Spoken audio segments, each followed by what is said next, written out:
just start so much better. I'm actually filled with joy and confidence now. Before, it was trepidatious. We were on troublesome waters. The wind was blowing the other way. Right now, it's clear sun, not like outside. Not like outside at all. Rainy, gray. Police everywhere. I Sirens. don't know why there are police. No, but like there has to be like a police station or something. There's so many cop cars down there. Probably, yeah. Or it's like just a garage where they repair their cars. Yeah. Dude, there is. Yeah, you didn't notice that? I didn't notice that. I've had my blinds closed. Wow, you seem so worried all of a sudden, Jason. This ledge is where I don't worry, they don't police drinking around here. Yeah, it's legal in this part of the world. Yeah, this is where I keep my luggage on this windowsill. All my suitcases go up here. I like it. Yeah. My room looks a lot better than yours. I'll say that much. And not the hotel. Just the way I've laid everything out. Okay, how have you laid everything out? What have you done? I don't have shit everywhere to start off with. I'm gonna be. Well, we did take the table. The table was housing a lot of things. Yeah, but Jason, like you've got a perfectly good ledge over there. Yeah. It's not being maximized. No, but it's day one. You know, I got in yesterday. He's yet lagged. Yet lagged. Are you really? Yeah. Oh. Very jet lagged, yes, I am. Sucks. Yeah, last night was a bit rough. But it gets better, you know? It's just day one. Yeah. Got a whole month to figure that out. Your Steam Deck's on the floor? That's the case. The Steam Deck itself is on the... Is at my home. Is at the nightstand on the other side of the bed. Okay. Yeah. All right. Is it good, the Steam Deck? Yeah, it's fucking great. It is pretty good. Yeah, it's awesome. I gave it battery like 3 hours, if you know how. Depends on the game you're playing. Hades can rock for like 5, 6, 7 hours. Oh, that's actually pretty fucking sick. Yeah, but if I play like God of War, that'll drain it. Yeah. That's like a 2-hour game. Yeah. Wow. I gave the Steam Deck to my dad like when I was home last year, because like we got it from Valve, right? And I don't use it, so it's like, well, what do I? You're not a Steam Decker, would you? Yeah, I couldn't see you playing. I'm not, and I'm like, did he like when you said that? Did he say something like, "Why would I need it? I iron all my shit." Wow. No, there was not that level of dad joke. He was always interested in games because of me playing Counter-Strike, right? And he didn't play games before I got into video games, right? Like we had consoles and stuff in the house, and he always wanted to you know, he was like, "Oh, can I play Counter-Strike?" And I was just like a shitty teenager. I was like, "No, fuck off, Dad." I wouldn't have sworn at him because he would have hit me. But healthy. Yeah. But so he's getting older now and something to do. And he doesn't hit as hard anymore. That's true too. Now who's the fucking big man on campus?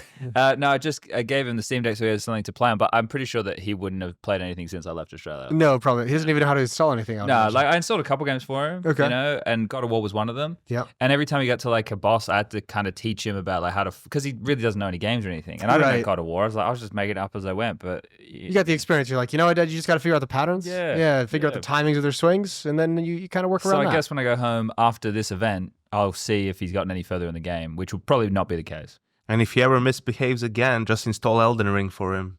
Ah, fucking hell. Man, I've never played that. I hear the people out here torturing themselves with these tough games. Scrawny's now a streamer. Oh, is he? He's like is it Elden Ring or Dark Souls that he's doing? I don't know. He's on like a 3-month Dark Souls or Elden Ring grind or some shit. Fucking hell. I think for me is I started it, and after like a couple of hours, I gave up. Because here's the thing for me, and I think it's probably going to piss a lot of people off, and especially so because I haven't played it actually that much. People pride themselves in playing Elden Ring because, or Souls-like games, because you die so many times and you really need to be persistent to beat the game, right? And it's incredibly difficult. But for me, it's actually, that's like not a lot of fun, because all there is to it is just repetitions. Like you just need to go until, you need to die 10 times or 20 times when you go up against this boss, because you need to figure out all these moves. If you don't know by heart how the moves look like, there's almost no way, unless you're like, well, whatever, fucking seasoned pro in those games. You're doing Dance Dance Revolution, essentially. Yes, right? Which is like, for me, that's not really... that's not really, super fun. It's just like, you just have to grind like hell. Yeah.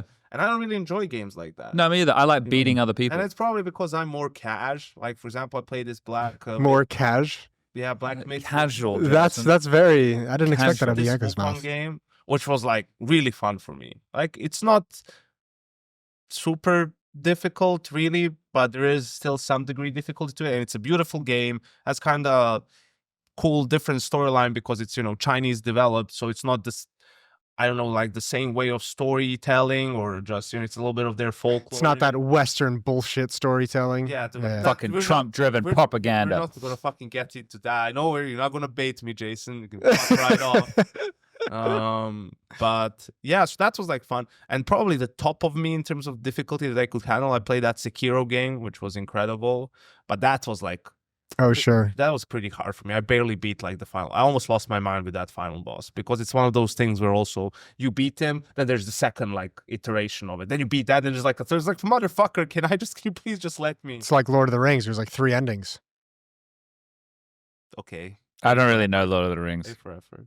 So yeah, I think that's like why it's. I don't think that's like makes the game like super sick. What a That, cunt. oh, I just need to go up 50 times until I figure out all the moves. Okay, now he does this. Now he does that. Huh! And now he does that. Kapow! So you guys like actually try and fill time with playing games instead of doom scrolling?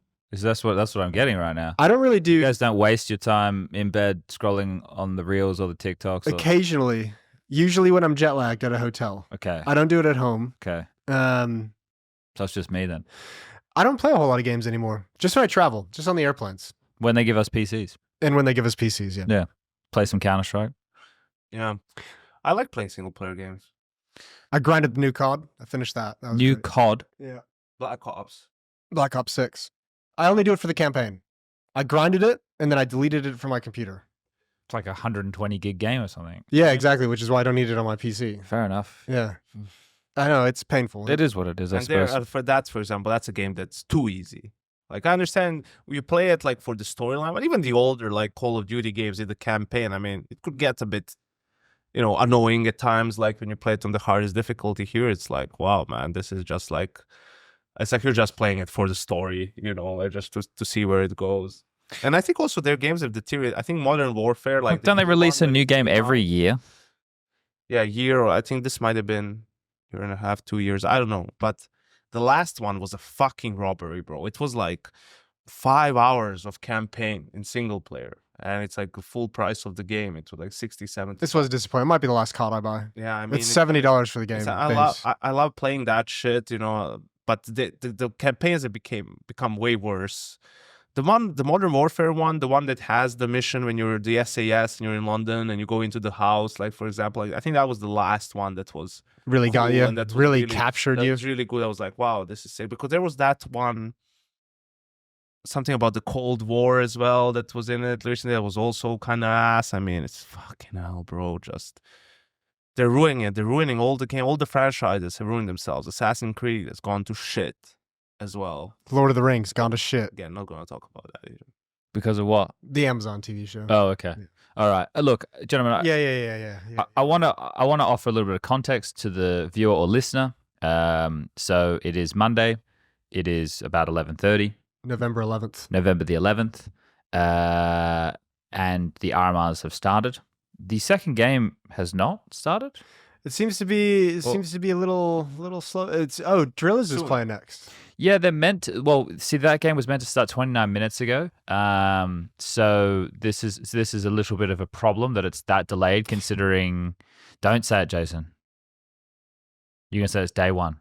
There's gonna be some problems. Is that what No, I was going to say it's awesome that we're not working the Asian RMR, so as nice. these issues get fixed out, we don't have to deal with them. True. When we step into the plate, they should, in theory, have everything running full speed. So obviously, just again to add to the context, we're in Romania. We're doing the broadcast for the Perfect World Major, which is being done by PGO. So that's why we're in Romania, because their office is just down the road from the hotel that we stay at. And we're going to be covering the Americas and the European RMRs. And then I'm going to fly back to Malta for a couple of days. Are you going back to Serbia? Yeah, Yeah, you're going just to an hour flight. stay, obviously. Yeah, I'm not going all the way back to the States. I might go somewhere for those 3 days. I might come hang out with you in Belgrade. I might just go on a solo adventure vacation. Okay, Rome, I heard is good. Very much offended. You I could don't- get some new sandals. In November. Only the Greeks do the sandals properly. I don't think the Romans can handle that business. Oh, okay. All right. And then we come back and we do the major itself. It's been a while. Fuck. For you, yeah, that's due to a few factors, I'd imagine. Really?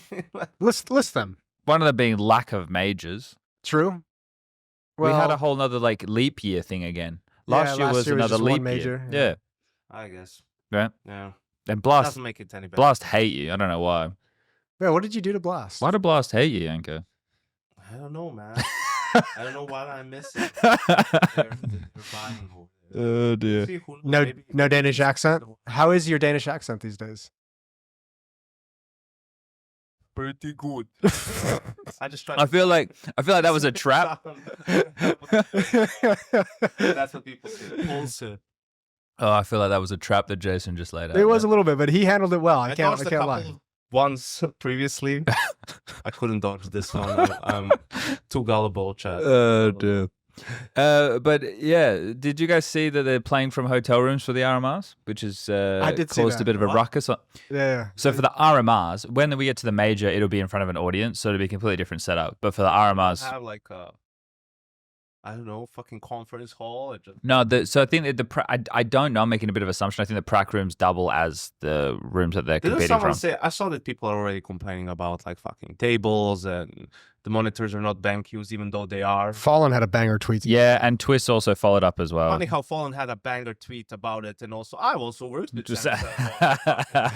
Yeah, that was a bit much. Yeah. Hashtag ad, baby. No, but he did have a good point. He did have a good point. Like I think that the monitors that are on right now are like, was it AOG? I have no idea what they're using. or AOC. It could. Is that a reference to American politics? No.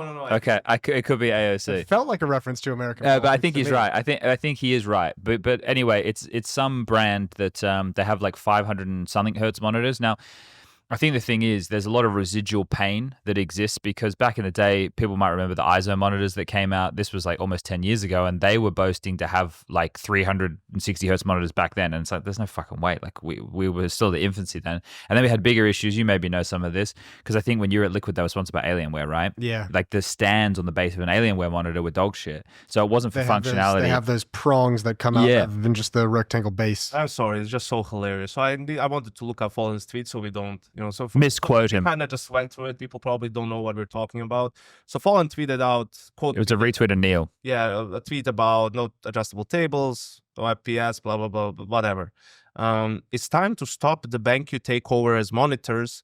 We need more brands entering the space, sponsoring teams and tournaments. They can also provide quality monitors. Many brands stepped up a lot their game over the last years. And then an hour later, a follow-up tweet. Recently, I was called to work with Samsung and been using their monitor for a couple of months. It's completely comparable to the ones we demand for tournaments. We have another brand here at the major, and the quality is just as good.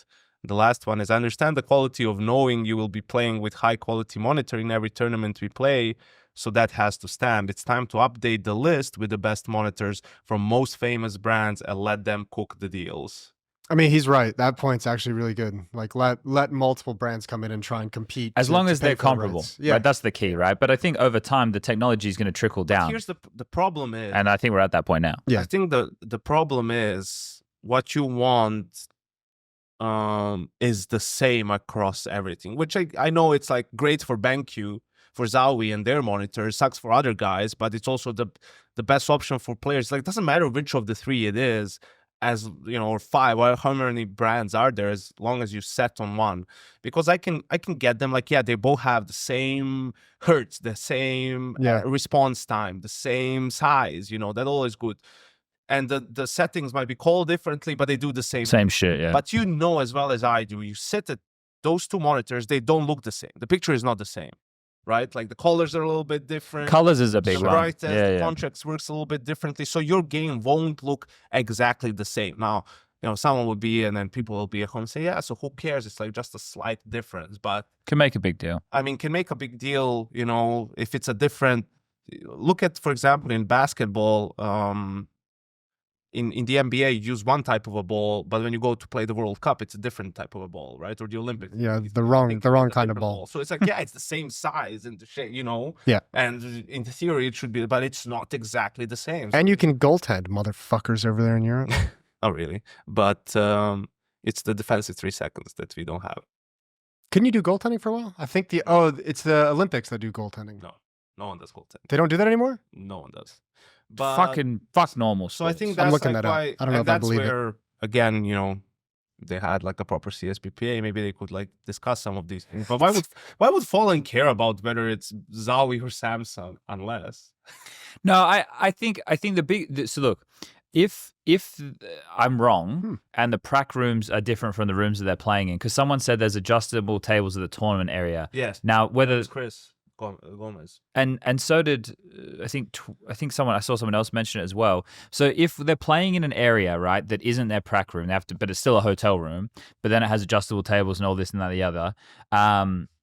Then okay, slightly different environment, right? I guess then you do have to unplug and plug in. You don't have that super comfort zone. But being in a hotel room and not in a tournament environment without cameramen in your face and everything like that, like it does take away that level of added external pressure, which can be seen as a good thing. I imagine if I'm a player, it can be seen as a negative because of the type of environment we're playing in and the type of Counter-Strike that we are looking to endeavor for. But I don't think it's not great, but it's only the RMR. Right, that's a qualifier for me, and I know I'm saying only the RMR. It's very important, but it's not the major itself. Well, Twist actually put his tweet was they have pretty much the best setup you can provide as a TO, and people still complain. Oh, dude, the PCs they have are great. They have 7800 X3Ds, the AMD processors that are currently the newest one.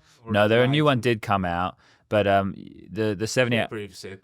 Yeah, like they just came out the new one though. I'm pretty sure, and they have like 4080s in them as well. So it's like you've got top tier rigs, so the PCs are fucking great. Table's not adjustable in the prac room, which is fine. They are different on stage. Pretty sure it will be adjustable on stage, but they're playing in hotel so rooms. I think it's going to be. I think it's going to be for the major. Okay, but is this also like? I don't want to sound like shitty, but is this just for the Asian RMR? Like they're playing from these practice rooms, or I don't think so. I think it's across the board. Maybe they have one stage and not multiple. I think it's across the board because I was talking with Prof and Striker about it, and they were saying that they're pretty sure it's. I have to say also, I mean, this is kind of ass from Perfect for All. Like in a sense of like, isn't there like a fucking conference room, bro, and just set up? Like, I don't know. Who I guess you'll need a lot. You would need a lot more setups though and PCs in it because you know.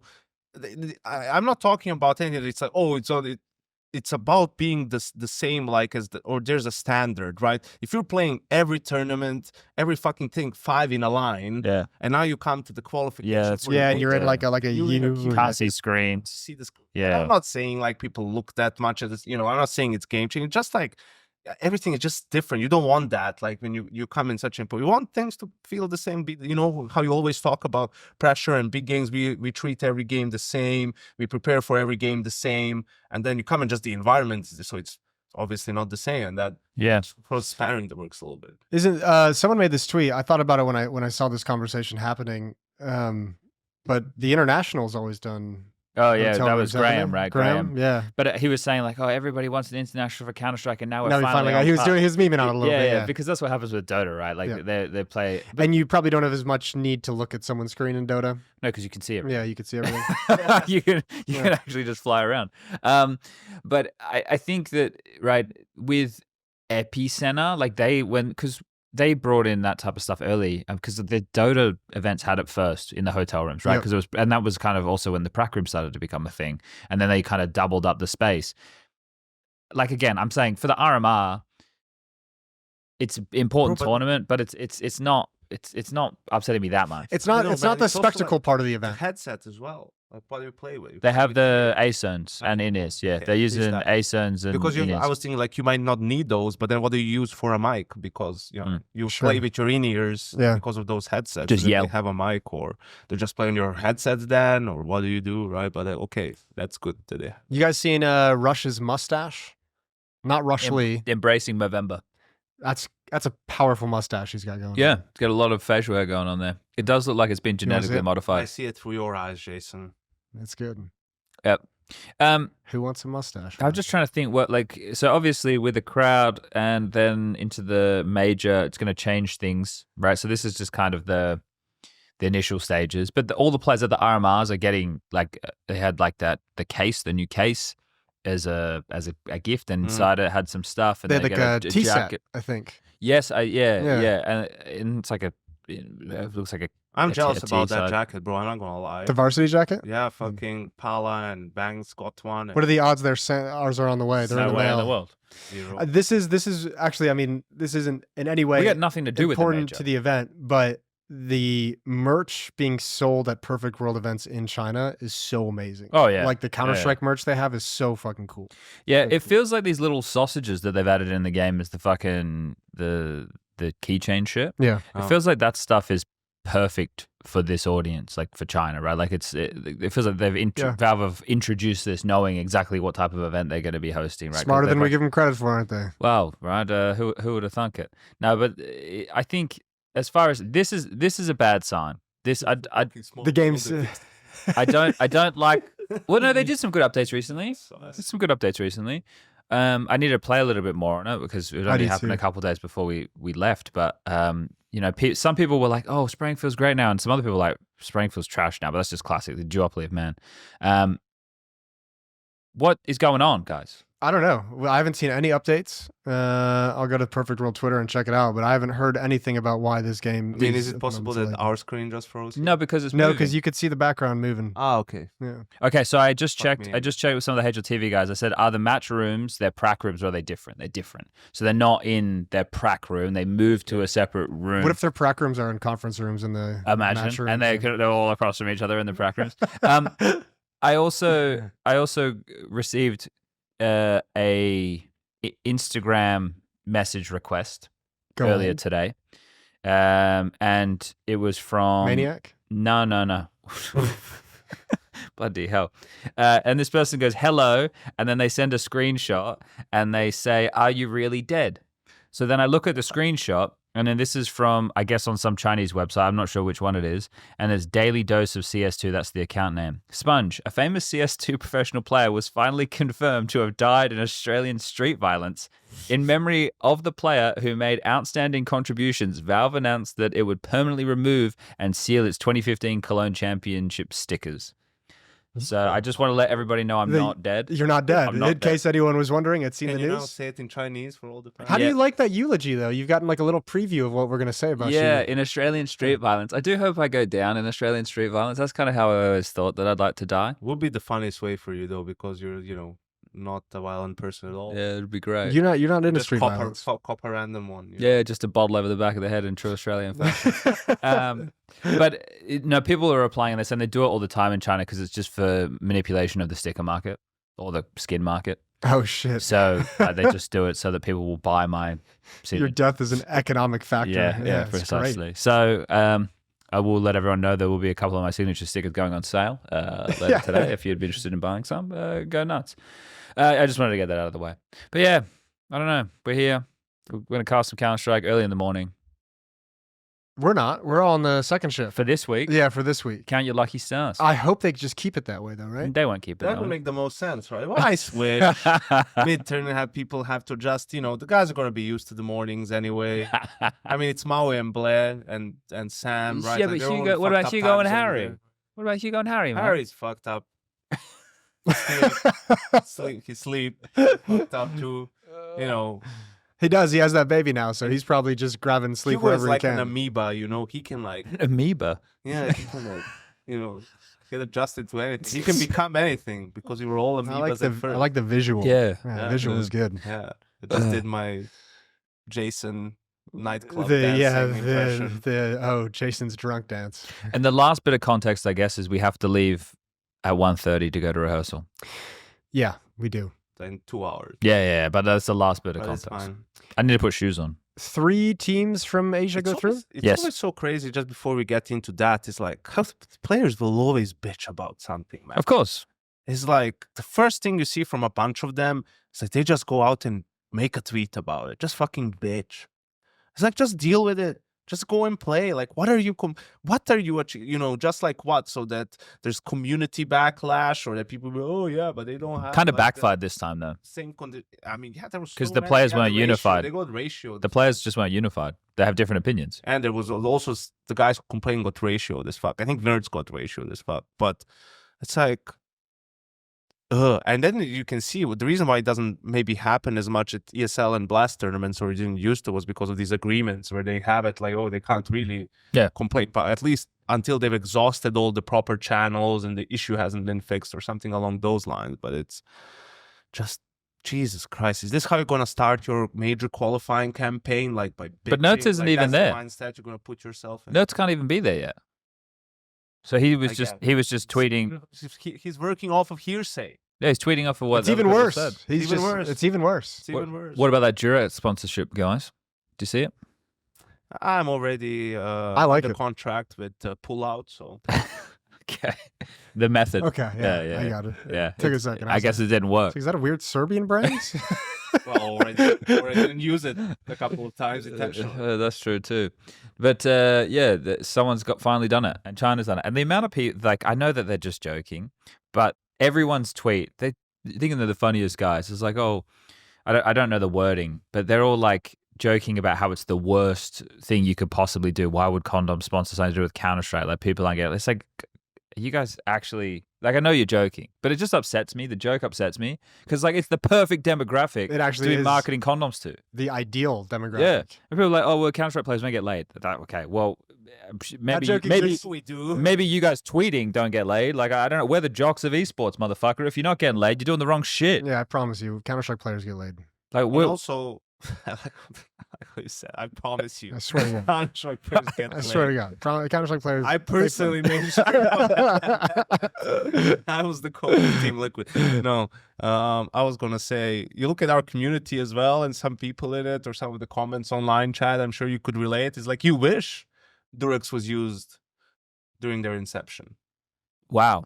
Actually, now He's taking that to a different level, yeah. Yeah. So I guess the man ain't wrong. we're saving future More generations. Durex was used, like our community might be a much Yeah. better place. Yeah, that's not bad. That's not bad at all. But I'm just happy someone did it, and it had to be China. They had to be the ones to do it. So now we just need to somehow get there and talk to the Durex rep to bring it to the West. To Talking Counter podcast. There you go. I think the webcam froze. So Okay. I'm gonna pause this. All right. Pause the recording. But we're back? I think we're back. All right. Fine. Good. I wonder, do you think I could just do like a USB-C to USB-C cable in there? I could be completely wrong. I yeah. just know that you remember when we would run two webcams. From Yeah, that my was the laptop? issue. So sometimes one of them I would run through like a USB extender fucking thing, and the power would die on it. Okay. Yeah, I can experiment with just like a I had the like problem Google phone. with it too with the other this cam, but the Pro one is like I put the USB-C to USB and then in the PC and it didn't like receive. It had to be because it didn't acknowledge it as USB 3.0. I don't know. Fuck it. Like Okay. I'm gonna talk Fuck about technology, man. It's my, I this is my first time with a Mac, so I don't know anything that's going on. My whole, I am my whole surprised to laptop see life. a Google Pixel user getting himself on an Apple product. Yeah, it was hard to get myself in a position to order a Mac.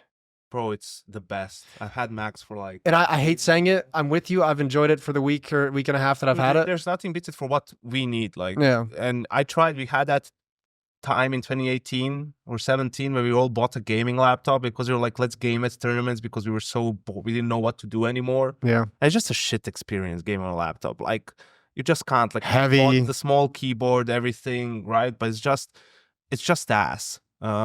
True. And then Yeah, he's it's mad like around. if you're not gonna use it for that, what do you need like one of those laptops for? You don't. This shit has all the processing power you need. Weird stuff. It has insane battery life, great picture. It's light compared to any other ones. Like And now we get PCs in the room. I'm never getting anything other than a Mac. I think the gaming PC experience, gaming laptop experience will be better in like 10 years' time when they work out unfoldable monitor technology. Right? Yeah. Think about it. I mean, Fuck off. What do you mean? no, why not? There's unfoldable phones. Why wouldn't you do it with a monitor? Okay. Come on, Jason. Sure, guys. I like how one reacted like you said we're gonna be on Mars in 10 years. Like, I thought it was a really reasonable You know, thought. how at the Counter-Strike tournament on the moon in Y'all 10 have years. lost your Get the minds. fuck out. How have I lost it? It seems pretty reasonable. A monitor, a gaming monitor, a foldable gaming monitor. Yeah. No. I'll fucking make this right now.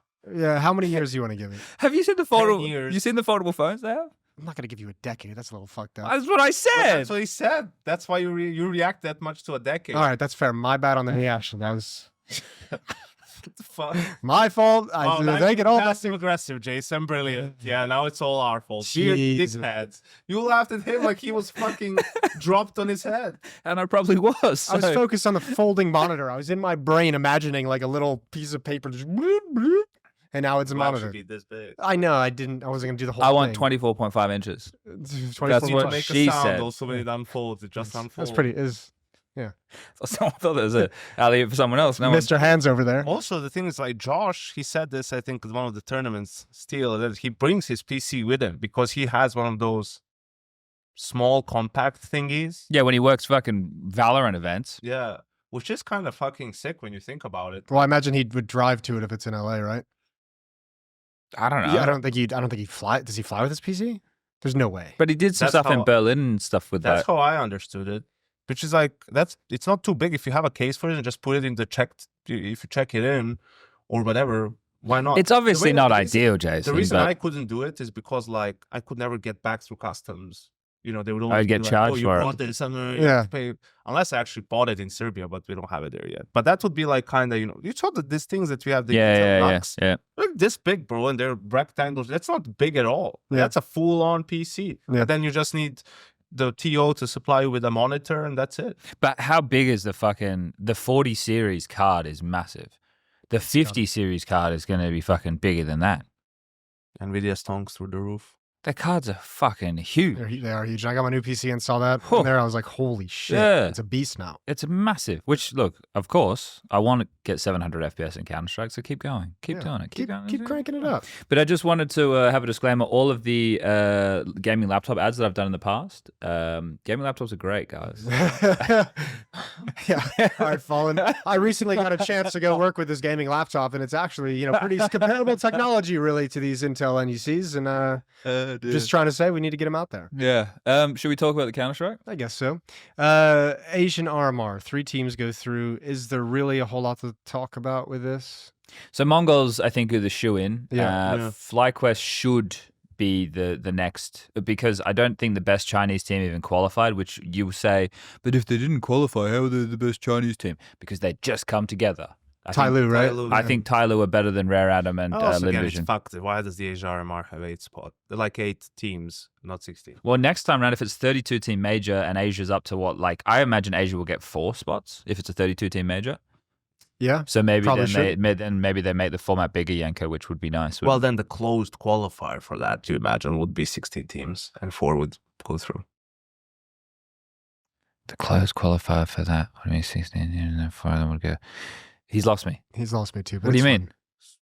Well, those spots won't necessarily be filled directly through the rankings. No, yeah. For Asia, we think that there might be qualifiers for them.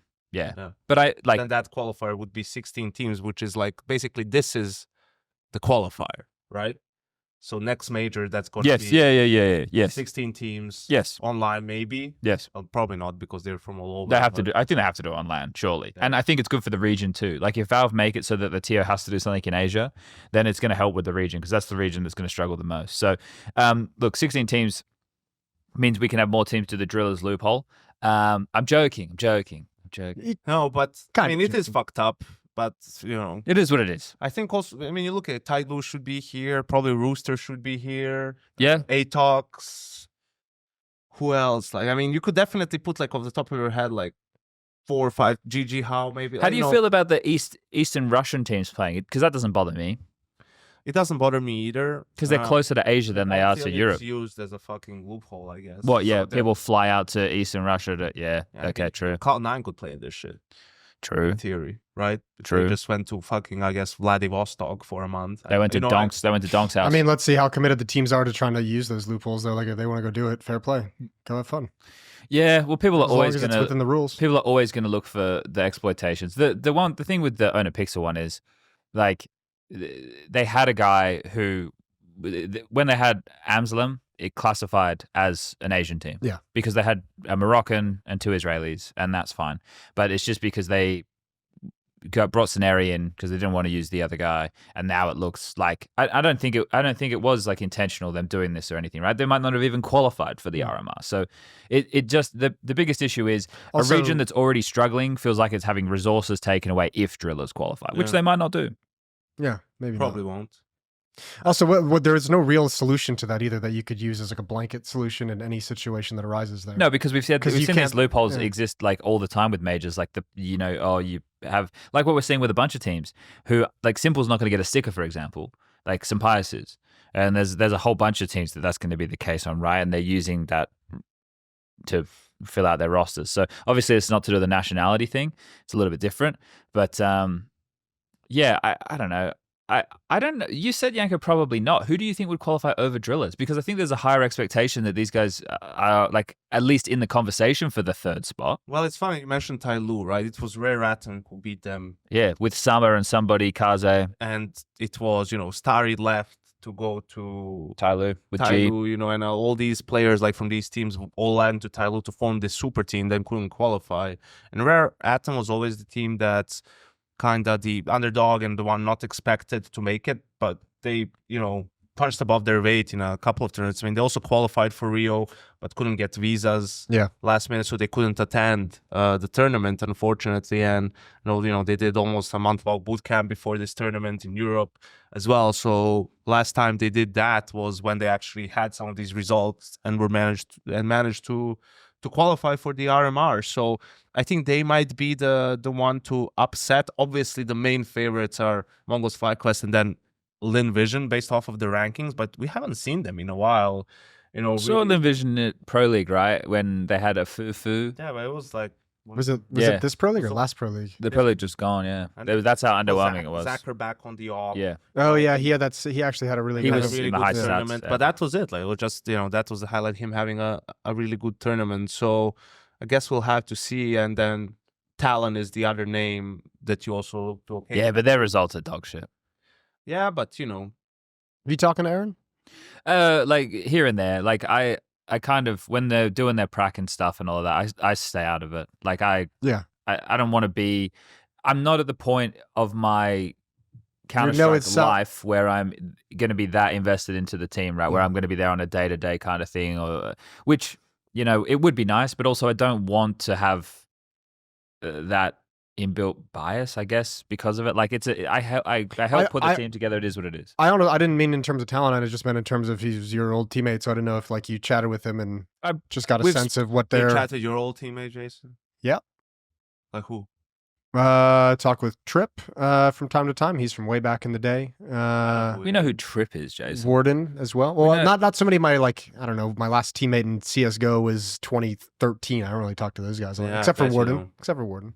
No, I don't know. We've spoken much more to him in recent times than I have previously, right? Same with Justin, check in every now and again. But how was their experience staying in Singapore? Oh, I didn't even check on that. I just know that he said that they had a bunch of pracs lined up against like local teams or whatever, and I was like, "You must be smashing them." He was like, "Yeah, but the better teams get here towards the end of the week." Right, so when these teams started arriving, the Americas teams or whatever, I guess it is a positive to stay on the time zone, but it just feels like a long time. But also, it was only a week between. But for them, it was like a week and a half because they bombed out a blast in last place. Singapore would have been fine to stay. I think Singapore compared to China, as far as dietary stuff goes, there's so many Singaporeans who live in Australia and vice versa, right? So you're not going to have a hard time there. You're gonna have an easy time there, I think.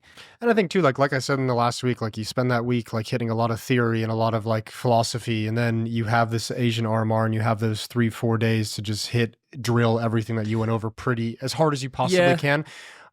And especially, I wish they had more officials at Blast though, because I think that they're changing. Like, if you just look at Mirage, Justin was playing the B app to underpass guy playing in Connector a lot, which is telling me if they've done that on a map like Mirage, they moved NAF to A apartments. If they're doing the big structural changes like that on the T side, right, of other maps too, it's going to be, they're trying a different approach to what they had. And I don't think we got to see enough of their officials because they played poorly. We didn't get to see. But I think that it'll be a somewhat different looking Liquid positionally a little bit when we see them play tomorrow, but it's best at once. So also, it's hard to tell as well. But I'm with you. Like there is things they could do. Yeah. I think one of the problems is when you play against worse opponents, or when you're playing against all these Asian teams, you're just smashing them. You get a false sense of confidence, and you need to make sure that you keep your mental in check, which I think is what the coach is for, right? To make sure players aren't doing dumb peaks and not just like doing all this stupid stuff all the time. That you're actually there to practice. And I think modern day Counter-Strike players should be good at that. It's also, but I've always thought that's kind of like cool. I'm with you. They should, probably aren't, but that is kind of like a cool mental exercise for a team. Is can you play smart Counter-Strike the way you would play against FaZe, against a team that you're beating? You know, can you mentally keep in check and keep yourself? That's just hard, man. I know it's like the hardest part of practice. Maybe it's good though, because they're about to play against a bunch of teams who are going to do like balls to the wall Counter-Strike and RMR anyway. So maybe it's good that they're playing against people that are, you know, a little bit more random or off meta or doing things that you wouldn't expect. I think it's always difficult to put yourself in that mindset because it's just not FaZe, is it? Like, and it's not an official game, it's practice. So I think that's where the coach comes in, and the goal of the practice is just something else, or the goal of that scrim, right? You're not even, maybe you're trying some set things on T side, right? I just want to see how it works. Are you executing it the way you did when you dry ran it on the server? But maybe the focus is just, hey, let's just take some map control, wait for them to do something and punish it. Fuck it. And even if it comes easy, who cares? Like, that's what because the game is now so active, right? And so dynamic. So something that you see, oh, what the hell is this guy doing now? You say, oh, okay, they tried to make an info play and we just punished them, right? True. Yeah, it's not just like, oh, it was stupid anymore. I do agree with what you guys said, where, well, now they're going to play teams that's just their style, really, in a way, right? It's going to be a lot more aggressive, a lot more risk prone, I guess maybe is a good way to put it. And I think the most important thing about when we talk about practicing shittier teams is the mental. It doesn't have to be put yourself, oh, you're playing FaZe. The more important thing is don't let it upset you. Whichever way they're playing, whatever they're doing, you cannot let it upset you, because that's like you having a weak mental. And if it's upsetting you in practice, it's going to upset you even more in the game because the stakes are higher. And also use it for practice. What if you get into a game at the major against one of the best teams and they have something that you hadn't seen before? Like, you better practice your problem solving in a live match. You know, yeah, like, not just problem solving, and just like dealing with unexpected shit, or dealing with things not going your way and failing, right? Like, talking to some of the players over the last couple of tournaments, you know, everyone's aware now. MR12, man, the room for mistakes is like minimal, and you can't dwell on shit either. Like, you're rarely going to play a flawless game, you know, or play your A game. So you just have to deal with the punches, right? Like, and go through it. You might, you know, win the pistol, lose the second round. Fuck it. Okay, shit, let's win the first gun round then. And we do that, and all of a sudden it's not as painful. But if you let it dwell in your head and you get into a bad mood, and then you lose the first gun round as well, and all of a sudden being 1-0 up, you know, 5-1 down, right? And it's a different ball game because they have all the economy, all the confidence, right? Like, that's what you want to avoid, because you can't always avoid losing the second round, or losing both pistols, or losing a clutch to a fucking good player. That's like what good players do. So it's more playing the percentages, and just, you know, again, the thing that Federer said is, like, in my career I won, you know, 51% or 52-3% of total points I've played, right? But the thing is, like, the key points, the key times, and just always like the next point is a chance to like prove yourself. Like, that's the difference maker. No one wins, you know, 70% of their points in the area now. They're just owning it. No, it's like about the ones that matter most, and like that's the mindset you need to have in Counter-Strike as well, especially in MR12. Yeah, no, that's fair. The nice thing for the top Americas teams is how forgiving this feels. Wait, have we moved on from Asia? Give me your third team. You got Mongols, you got FlyQuest. Who's your third? It's Linvision. I'll be honest, I don't. I don't mind you taking a punt if you don't like. No, I don't know a whole lot about some of the like deeper Asian teams, obviously, and I haven't really. I mean, this is probably bad to say, but like, I don't see them often enough to like care to know which teams have the potential for an upset. I think like I'm split between three teams. I'm split between Rare Atom, Drillers, and Talon. Now, Talon is kind of more a hope or a prayer. Rare Atom, I think the pedigree of the player, they all have, like, well, not all of them, but Kaze, somebody, Summer, for example, they've been around for a long time, even though Summer's only like 25 or some shit. You know, I'll take the bait, Chad. Yeah. I'd punt on Drillers making it over Linvision. There you go. I'd take that with Waro in there, with Scenario in there. I think they could pull If that they off. beat Lin Vision, then they have to beat Mongols in a best of 3. I don't see them doing that. I see them having to go through the lower bracket, but they could beat every other team, I think, other than Mongols and FlyQuest in a best of 3, potentially. Like in a scrappy, drawn out, slugfest of a game where it's down to individuals more than it is down to team Counter-Strike. And that's what the Asian RMR is usually. So Yeah, it really I is. think there's no way drillers are making it. okay. Like, unless the only way they make it is they're 2-0 and then they win. Sort of, they get. You think they're going to slow down in series play? Yeah, I just think it's a mixed team, bro. It is. It's just team, a pug team. Yeah. It's just a pug team, and sure they boot camp and all this stuff, but in those situations you don't have a lot of depth to your game, right? It's just about things. Plan A or Plan B has to work. There's no Plan C. There's not a reliable Plan C. There's no ability to necessarily adapt, and you're going up against teams. I mean, if they play Mongols or FlyQuest, it's not going to be a I think they can be. I even. think they can be FlyQuest. Really? Like I think. But I think that's more of a statement on FlyQuest than Drillers. Well, I could see FlyQuest. I think FlyQuest are in a good spot now. Okay. I think they're in their best spot they've been, because at the start of the year, right? Think about it. Are you confident in that consistency though? Yeah, no, I think that for the Asia RMR. Yeah. Okay. I agree with that sentiment. I think like the sense is that Dexter coming in at the start of the year, they didn't qualify for the first major. I was saying this at the time. They're going to be nervous. They're still learning his system. They're going to play a little bit more timid. He's bringing a lot of European ideas. Right. And also, I think it was Liaz in the most recent interview. He mentioned that Dexter hadn't been calling against Asian opponents for a while, right? Not domestically, which, look, I'll give him a little bit there. It definitely was different. I had the same thing to a lesser degree. When you played against the Chinese teams, it was fucking tough. Yeah, right? Because like they're just coming at you. Crazy. It was just like a swarm. But I think against this level of opponent that we're talking about across the board, they should be fine, right? Okay. I think they're through. I think that bro, they have to waltz through like this RMR. You reckon? Let's not kid ourselves. You guys forget the last one was the first time they didn't qualify. Yeah, I know. I don't forget. As Greyhound like all these times, and sure, the other teams got better. Like the Mongols are now the best team, in this region. But they've gotten better. It was them, but okay, some of these Chinese teams are better than what we used to see before. But still, Alter Ego's a mixed team. I don't know anything GR about. Gaming. I don't know anything about the Eastern Russians. Yeah, GR is Russian. I think I'm gonna go with Rarata make it, but I would like it to be Talon. Yeah, I think Mongols FlyQuest and Rarata more Lin Vision. It'd be great to have a Chinese team in the major. It would be. This is also the thing with the FlyQuest Talon matchup being round 1. The Aussies going up against each other. In a way, it's a good thing because you don't. Especially for Talon. You can't knock each other out. You can't face them in a best of 3, right? So if they beat them here, right? Their path they have 2 more best of 1s at least. They have the 1-0 game and then either the 1-1 game potentially. Or they'll be 2-0 up. It's you win the best of 1, you play a best of 3, you're through. Really? Because there's 3 slots.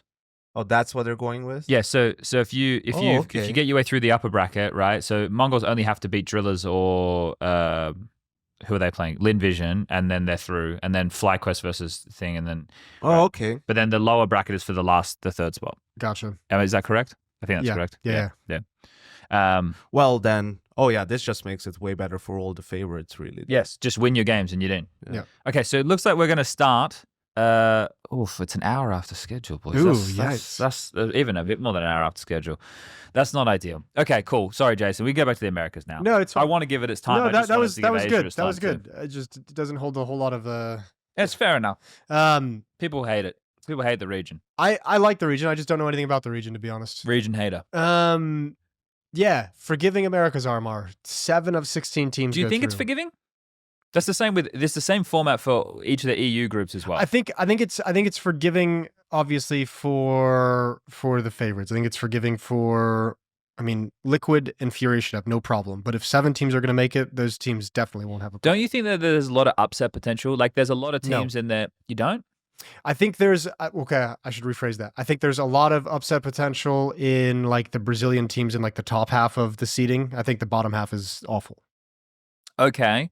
Like when you get down to like Kaze, Red Canids, KRU, wild card. I don't see a lot of upset potential there. I think that the Americas teams, like Wildcard, for example, has Fozy and Susp, right, alongside of JBA and of course the guy that we're all forgetting, Sonic. So like I think Wildcard are a team in a best of one who can be very threatening. I don't feel the same for Boss, if I'm going to be honest. Like for me, Boss doesn't really enter that conversation. But I think, see, that's the thing is like part of it. I feel like the only reason I would feel like Wildcard has upset potential is because I know the names more so than the other teams. When I watch them play CS, I'm just kind of like, yeah. Okay. Yeah. So nothing is standing out for you. No, in terms of the Counter-Strike, but I know Stanislaw, I know Sonic, I know Fozy, and JBA is obviously starting to get a little bit of a reputation in the States as someone who's coming up. A bit shy. Yeah. But like outside of that, like it's like, yeah, I just on name value, it feels like they have the potential. Okay. Well, there are a few names there that you just mentioned, like Crew, that I would say, yeah, I'm not expecting anything from. Red Canids. Red Canids is, don't you think it's kind of interesting? No. Henny, Coldzera? No. Bro, they were at Henny. They were at Pro League, almost made playoffs. Yeah, like and then you got beat Fury first time around and lost the second time. You got Bastia, right, as well, who are Argentinian team, and I think they've recently been on a good form of results. Okay, what do you mean by upset exactly? Do you mean upset to make it through to the opening stage? So, or upset to like be able to take down one of the good teams? So when I look at this, right, I think that the two teams who should be safe were the ones that you mentioned of Liquid and Furia. But both of those teams probably still have a little bit of volatility to them. And haven't Liquid had such a hard time with Brazilian teams in the past? Or am I thinking of somebody else? Also, man, Furia plays Legacy in the first round, who we haven't seen as much of as other teams, but they got Dumao and Lato in there. There he is, his boys. He's got it. He had to hit that note. You know, like, is Nekiz in-game leading that team? I think so, yeah. Yeah.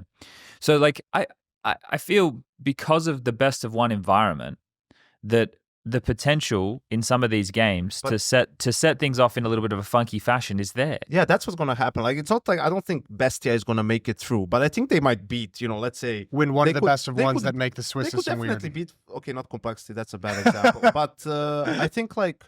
maybe Noun can beat Pain in a best of one, or Crew can beat MIBR in a best of one, right? And that might set up an MIBR 9Z 0-1 game, right? And then one of those teams is 0-2. Yeah, 9Z is on a downward slide at the moment. Do you think like a 9Z? You think 9Z is going to make it through? Yeah, you do. But do you think they can make it through from 0-2 down and win 3 best of 3s in a row? 9Z is starting to look rough though. Like, I know that they've been playing more international Counter-Strike, right? But they haven't had much success playing it. Yeah, and MIBR with the Lacalzi edition haven't looked great either. They flopped totally in Atlanta. So, obviously... They lost to Legacy in the best of one. Okay. Yeah. It's still early days, right? Like, understandably so. But that's what I'm saying. I think that there's names that we are excited about, which are on a downward slide, and there's names that we're not so familiar with that are waiting to strike. That are going to have their chance. And I think in these best of ones, like, we know how these events go, and especially with the fire of the South American teams, like, they can be quite momentum heavy, right? Some of the teams and players can be quite momentum heavy. I'm with you with Liquid and Furia. I feel like not only should they have to, right? Like they have to. I even think Complexity. I think Complexity is pretty safe. Yeah, you have to put them in that group as well. Yeah. So I think that Complexity, the bigger issue for them is the organizational. I don't want to call it pressure. I don't feel like Jason Lake or anything like that would be, applying pressure to them. But now that it is a standalone org that doesn't have the backing of the Dallas Cowboys anymore, or any investment, the sticker money and for the team, it's kind of scary. It's huge. Like if you put yourself in their shoes, you're not only playing for your careers, but what happens to the org, right? It also goes without saying, you don't go to the major. Elige is not. You can't. Right, he's not staying after it's over. I kind of want him to leave regardless, to be honest with you. Well, apparently people have been saying he's open to going to Europe. So if he's open to going to Europe, why not? Let's get him in. Like there's so many international teams that are looking at roster changes next year. Let's fucking get him. Why not? So 7 spots, right? So off the top of my head, what we say? We said Furia, Liquid Call, Complexity. Yes, that's 3. M84. Really, M80 have also been in a bit of trouble lately. I don't know if I'd put M80 as like a shoe-in, but I'd have them in qualifying as well. Okay. M84. So that's 3 North American teams. Dang. Give me one more. Give me one more NA. I'll take nouns. Give me nouns. Imperial. Okay. They've also been a bit. Everyone's been a bit. Everyone's been a bit. Yeah, but like I feel like so many of these recent events that we've seen, so many Brazilian teams have played against each other at a lot of these events. But that's what they're going to do right now. I know, but it's like, but like that's where all like the craziness comes, right? Those regional ones. I don't know. I think this is going to be a really fun RMR. I think so too. Like it's not an America's RMR where I sit here and I think the pool is quite weak, like in terms of not a lot of household or name value. In the past with America's RMRs, I've looked at and I've gone, who the fuck are like the most of these players or teams? This time around, like I feel like we have a much better grasp of the scene, but maybe not to make hard and fast calls on who's going to qualify, but in terms of the players, the rosters that exist, the organizations as well. Yeah, it's so weird seeing this list of teams and not seeing NRG there. Why is that weird? Because just the names on NRG feels like they should have at least been at this RMR. Who did they lose to at the end? In the end, I don't remember. Probably Boss. Yeah, going down. You know, like yeah, it probably was. Yeah, I imagine that Boss is the team with like Freshie, Cryptic, Warden's the coach of that squad. Wait, no, Warden's the wild card. They coach. lost to Legacy. He's the boss. Who's the wild card coach? They lost to Legacy and they lost to Nouns in best of three. yeah, Legacy was in the NA side. Wild card coach is Vins. Okay, He's a Polish fella. Okay, I was going to say, yeah. Okay. Yeah, look, it's very tough to make like, unless we were to use the major.im, whatever it is, fucking... Yeah, calculator. Right? Bracket to go match by match and who do we think's going to beat these guys and these guys. And obviously we're going to be wrong on a couple of them and it'll completely throw the calculations out of whack. Yeah, I like what we've seen from Pain. I want Pain to qualify. Yeah. I think I put Pain there. I mean, that's 6 teams. For me, that's 6 teams that are there. Complexity, Liquid, Furia, M80, Pain, Imperial. I have those 6 teams making it, and then the 7th team could be either Legacy, could be MIBR, could be and Nouns. Or the problem with Nouns is they've only been in NA for a long time. So sure, even if they've boot camped in Europe before this tournament, you haven't really played the officials against like better opposition. They're the teams who haven't been able to qualify out of the region to get some cracks at Pro League. When I think American team, Nouns is the team I think of. Because really? No, but think about this. Complexity have a South African. Yeah. They have a Norwegian. Liquid have 2 Canadians. Yeah. M80 have Rec, Lake, and Swisher, who are all North American, Nouns is and they have all 2 Germans. American. Exactly. Yeah. So when I think of like an American team, sure, I think of Nouns. Holy Yeah. shit, Jason! I can sense your blood is pumping. All of a that sudden. did get me a little jacked up. I'm not Something gonna lie. Is your brain going like USA? USA? I kind of really want a hot dog right now. I'm not gonna lie to you. Like just a little like baseball stadium hot dog. Yeah, okay. Like, wrapped in some tin foil, nice and steamed. Sidebar about hot And dogs. then you look at Rush's mustache and you're like, yeah, this is it. When I was like 10 or 11 or something, my parents took me and my sister to Disneyland. I've probably told different parts of this story before. But There's a lot of stories came out of this one visit, huh? it was. It's a memorable visit. So we were in LA and we were going to go to an ice hockey game. We were going to watch the Mighty Ducks play in Anaheim. Is it Anaheim? Yeah. Yeah. And like I liked Mighty Ducks because of the movies. Like, it was my favorite movie as a kid. Like, so we went to go, but I wasn't feeling well before. And just before, when we were waiting for the cab outside, I vomited like all in the garden of like the hotel. And then we went to the story goes, because I can't really remember, other than like 10 or 11 years of age. But apparently we went to the stadium and like I ate like 4 or 5 of these fucking hot dogs. Because I was so hungry after just vomiting. So watching ice hockey, smashing hot dogs, and I guess it was one of the best days of my life. It should be. Yeah. USA. Barely remember it. Barely remember it. American sporting hot dogs are legendary. It was great. Yeah. Yes. It was the perfect meal. I think Nouns is going to be an interesting one if they can get through. I would like to have a Nouns get through. Why? I want them to get money so they can keep investing in the region. Oh, okay. That's a good reason. That's But wouldn't you want it to be Boss then, who don't have anything? DAO I'd like and it. I mean, I'd like it crypto, to and they be. vote on everything, what they're going to put their money in, and like What's that?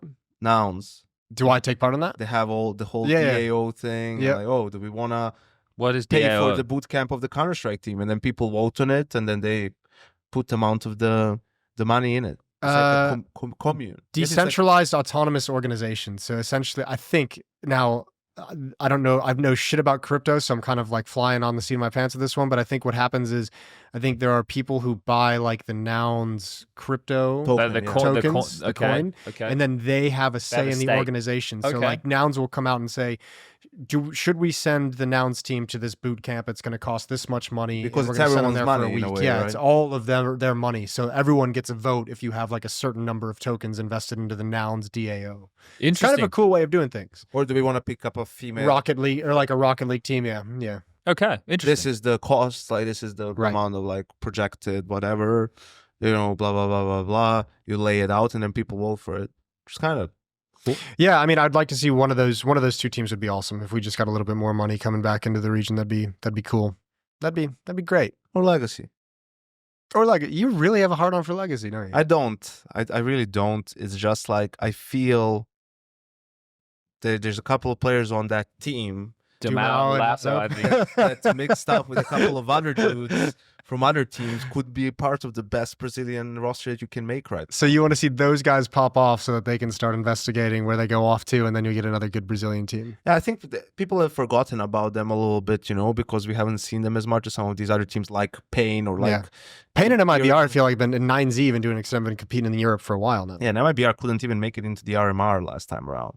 They failed at the close qualifier. So for them, it's like there's a lot on the line. They missed a couple of majors now. I think it's so cool because like this RMR for me, because I feel like I said, I feel like I've been watching Brazilian teams play against each other for such a long time at the last like 4 or 5 events that I've done, where I'm like, this finally gets to settle like the hierarchy of Brazilian teams. Because I've watched MIBR beat Pain, and then I've watched Pain, beat MIBR or Legacy in the next event. I've watched all these teams beat each other a couple of different times at different events, and it's like, who's No one beat actually the Furia, fucking though. best? Yeah, well, their little recent pop-off made it less of an interesting, so who's the second best We'll see Brazilian how team? Fallen will do when he doesn't have his Samsung monitor. I think That'll be his tweet. Didn't have Samsung. Jesus, Fuck, yeah. fuck it now. Yeah, I don't know. Like, I don't want to sit here and pick because it feels pointless. Like I know that seems almost you cool, Jason? What are you looking for, man? I was just seeing if there was something in easy access. Do you want your phone? Nope. You're missing some pills? Sure I can. Do you want some Pepto Bismol? I don't. Do you want some Dayquil? Listen, Severe? once Dayquil, severe cold and flu. That's Pepto-Bismol Ultra as well, by what the does way. Pepto Bismol even do? It's like stomach, upset Oh, like acid stomach. reflux or something. No, like like diarrhea and like upset You got the stomach shits. and What are you nausea. eating? No, I don't. It's a safety net In case. in case. And if Is you've that why you ever bring extra underwear as well. Look, once Guess I- shit myself. boys, once I hit 35, I stopped traveling without Pepto-Bismol. That just stops. I'm 35. You should maybe travel with some Pepto.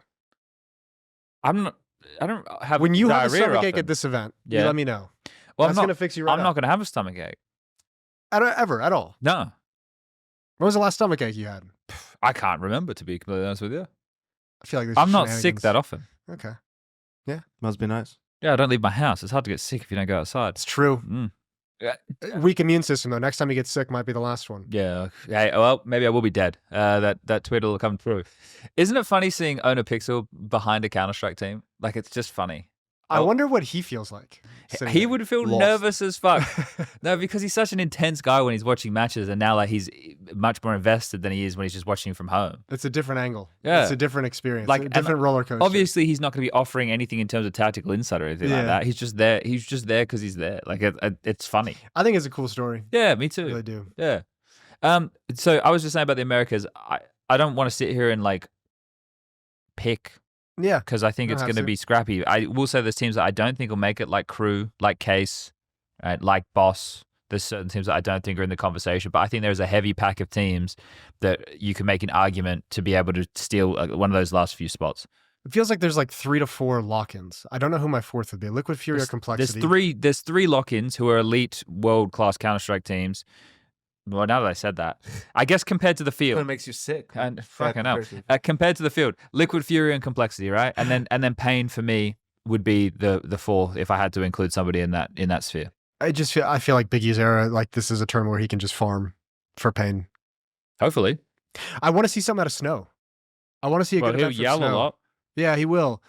but like he's been hyped up for a while, and I His mean, stats are fine, aren't they? yeah, I don't think he's doing bad. I want to see But something the eye more. test, Chad. Yeah. What does your eyes? What do your eyes He's in tell you? he's in kind of a weird place though, because like all the teams that he was on before he got picked up into the better Brazilian teams, he was playing in different positions and different roles and different styles. And He was now more of a he's- rotator. Now he's an yeah, anchor. now he's more of an anchor. So But it's I- like he kind of has that like rookie hazing of like, you don't get to pick your spot at all, bitch. Do you think? Here's a question. Like, because there's like role cells out there, and I watched. I don't often watch other Counter-Strike content, but Nero did one with Note and Vu, and they were talking about Liquid's problems, and I wanted to kind of see what they surmised as the issues. But one of the big things that like Nero is always banging on about is like positional, like role cells, right? Is what the the roles that players are playing, and this, that, and the other. Yep. And with like the modern good teams, like a Na'Vi or a Vitality, if we use them as the examples, their in-game leaders play a lot of these rotating positions or even key positions on the CT side.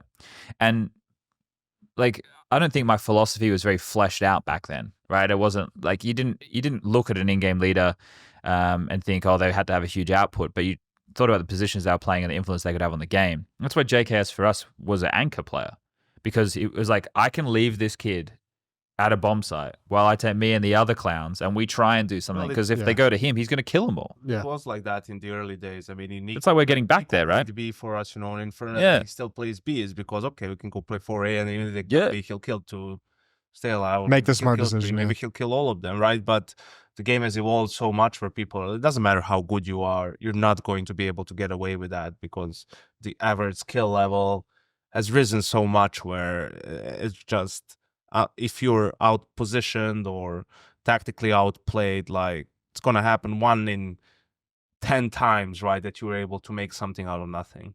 Just true. Yeah, like I think the angle that I was just going to go with this was, do you guys feel that there is like, here's a normie sports reference. In football, they have, you know, like sometimes they play more players in defense or they play more players in the midfield or more players in attack or whatever. Like, in Counter-Strike, do you think there is like one way that the game should be approached? Or do you think, because for me, I think it's just what type of players do you have and where do players excel? Like, because if people are looking to build like a blueprint, then maybe you look to like what Na'Vi does now. But if you did that, you don't actually understand what is under the hood. Or you could look at a team like G2 and they're like the complete opposite of Na'Vi in terms of approach to the game, of how things are built. Like you have these really good players and you put them in these strong positions and they can win you games. Well, here's the thing. It's funny you mentioned Na'Vi because they're actually playing in a way that you wouldn't think they would play with the players they have. In a sense of like Na'Vi plays the most default out of any team really, but you only do that when you have really strong individuals, experienced players who are not afraid to take initiative, players that are really good at reacting on the fly, right? Because defaults, sure, they're set to some extent, and you know, as you know, you have your reactions, and the more you play, the more you're used to it, right? But it's not as, you know, oh, let's do this, execute, and everyone literally knows from start to finish what they do. But that's how they played since the beginning, and that's why they sucked for a. And now that's why they're good now. That's why now they're the best team in the world, you know, or up there at least, is because once they actually were able to play that way and the players were able to deliver in that sort of a way, that's the most consistent way to play the game. Yes, because you can always just add to the decision tree. You can always just rework like the knowledge base of the team and stuff. Right, so that's why you were like, for example, like maybe this is a good way to compare it. Like the way the team looked at the start, the players that they have, you would expect them more to play like Ants, last Ants under Snappy, and you know, sure, direct, the good Ants, right? Like a little pace, bit more pace set, changes, right? Make up for the deficiencies of some of the players compared to the teams you're going up against, right? But that wasn't the avenue they took. The Blade just kept, you know, the way he sees the game, that's how we're gonna play. I don't care, you guys really learn it, or we'll find someone who'll be able to do it. And he didn't. There's no way. Blade didn't have the faith that this was gonna be his lineup. Still, right? A year and a half later, right? Like even in an interview, he said, we have tier 2 players. You know, like we'll see who can turn out to be elite, right?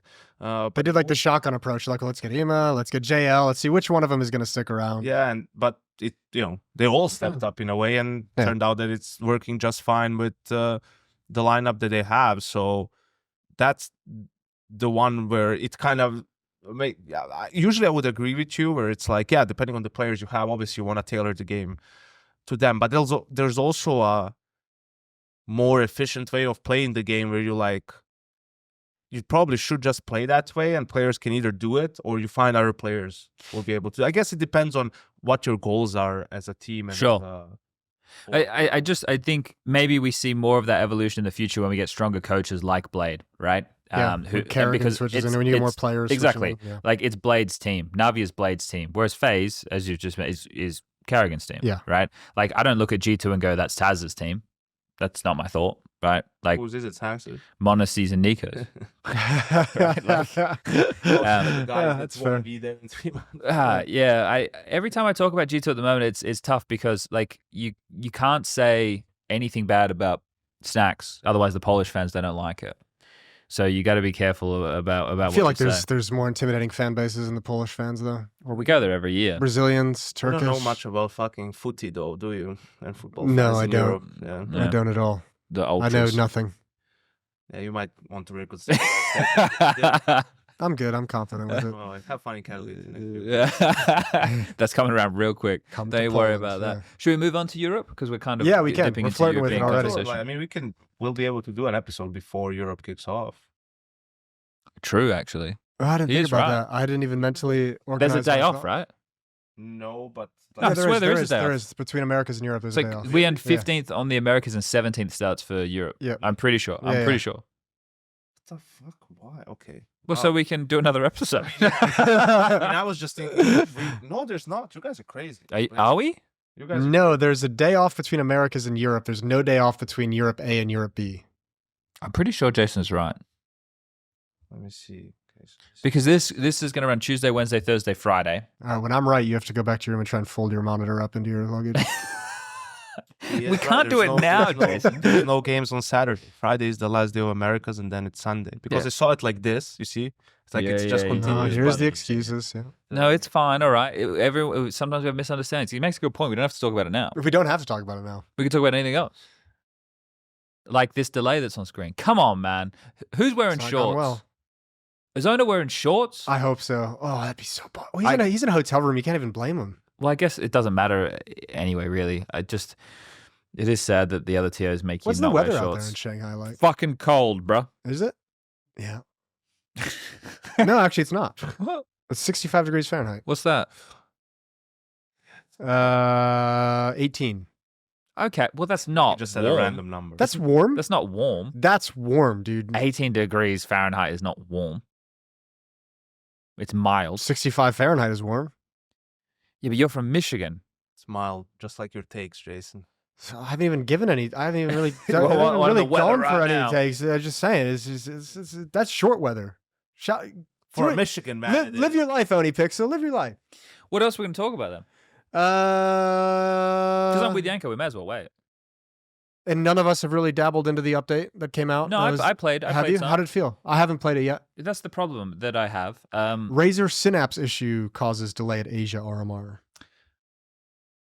driver issues. Who would have In thought? offline mode. Who would have thought driver issues would cause a problem? According to Perfect World, the delay is being caused by issues with Razer Synapse and offline. Well, they've got no Like reason how to lie. preface that as if they were gonna lie about that. Why would they lie?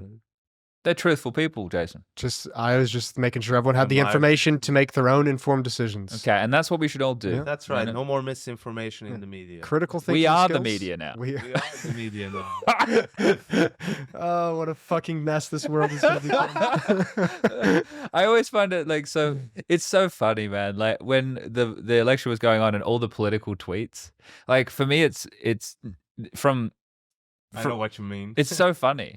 Oh, so funny. it's entertaining to see people in the industry going So nuts. funny. I'm just like, what are you guys doing? It's actually very good at like filtering people, Yeah. like who's a complete It's like idiot, social media Darwinism. I guess. Yeah. Yeah. In a way, like there's a couple of things which obviously I won't say here for the fear of being cancelled. That can help you filter like people, and you're like, oh, okay, so you're an idiot. Like I'll never take you seriously ever for whatever you have to say. But it's been fun. American election always like helps with that. Yeah. So. Well, that that's was one of great. the services that we bring to the world. We have it. We add it to the list. The red So wave. we do that for you guys. Thanks, Jason. We really appreciate it. No, Dude, honestly, I can't even. I don't want to go down this road, but I can't even imagine being a European watching the stupidity of American election process. Have you and ever being like, watched? this actually affects my life on such a big deal, and I can't do anything. Have you watched? Hulk Hogan.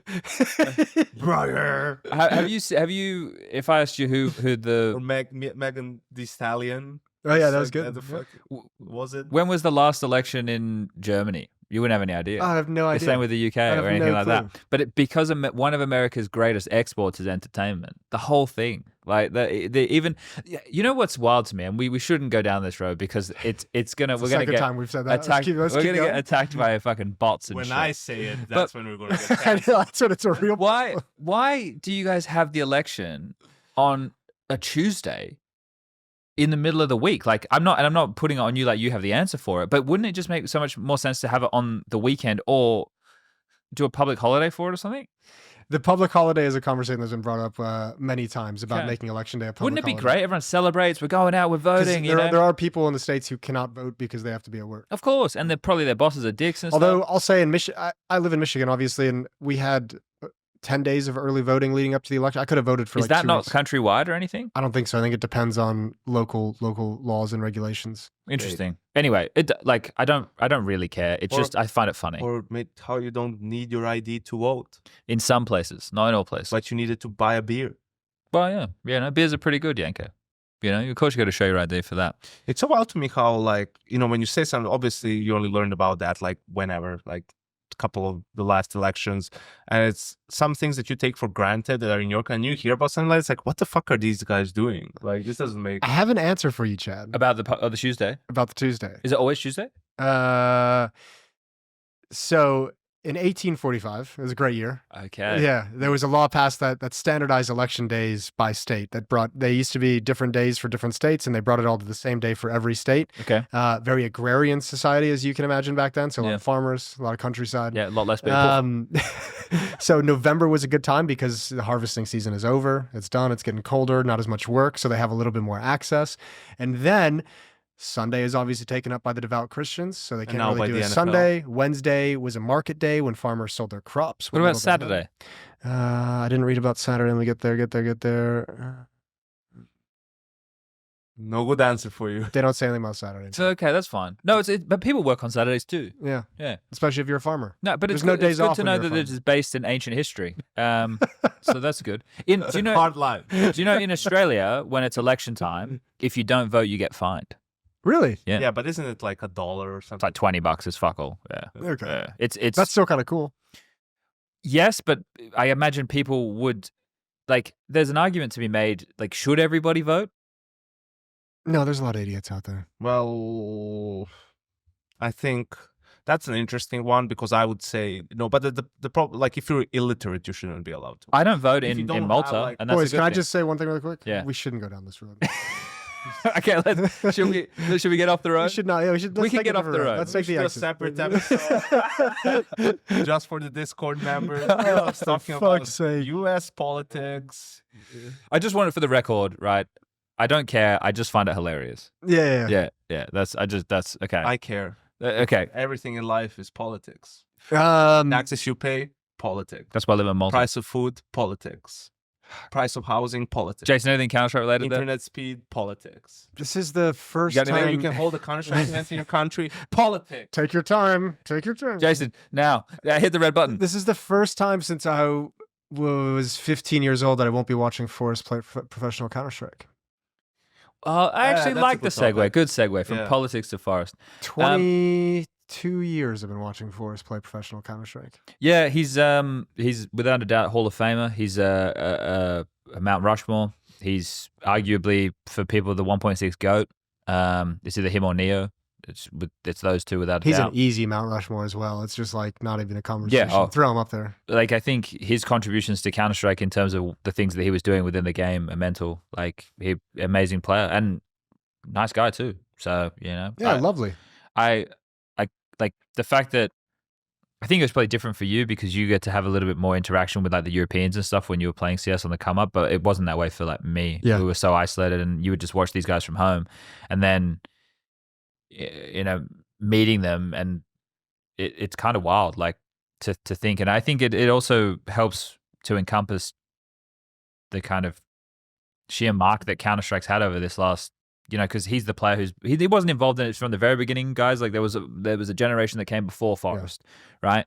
But the Forest generation is kind of, I think, where things got kicked up a notch. Like it was kind of like things definitely got kicked up a notch in terms of like the game and the quality of the. I think the first CPL I saw him play at was 2004. So that's when he started coming to the international events. At least he was probably playing lands in Sweden. Yeah, but I think it's just absolutely Forest in 1.6. I mean, it was incredible to watch, and I said like the ease with which he played the game, like it felt effortless when he was playing. Like you could always tell Neo is a little bit of a nerd, right? Like all the details, like he puts in tons of hours into honing his movement, whatever angle clear, all this stuff. And Forrest is like notorious for not really playing like any deathmatch, for example, at all, and had the sickest aim, ever. And also we talk a lot about the mental side of things and pressure, and this guy was just like never felt it. Like it was always just coming in, doing his own thing, owning people. Like no moment was too big for him, really, in that sense. But unfortunately, it's also going to be one of the biggest what ifs, like for a Counter-Strike. If he put in that extra 15% of effort. If he put in that extra effort at times, and also like it's kind of really sad how his career fizzled out. The Dignitas thing is a bit of a shame, isn't it? Yeah, because I think especially for him the most. I think he probably had 2 years left for the other guys. He could have kept playing. Yeah. I think he was a little bit too lazy with his career. Like, let's put it that way. Towards the end, yeah. Yeah, he was just like preferred to keep going with his, friends and guys he was familiar with. And I'm sure that the Dignitas salary was pretty decent for them, considering that they weren't a great team at the time. Team was pulled together to do Flashpoint, wasn't it?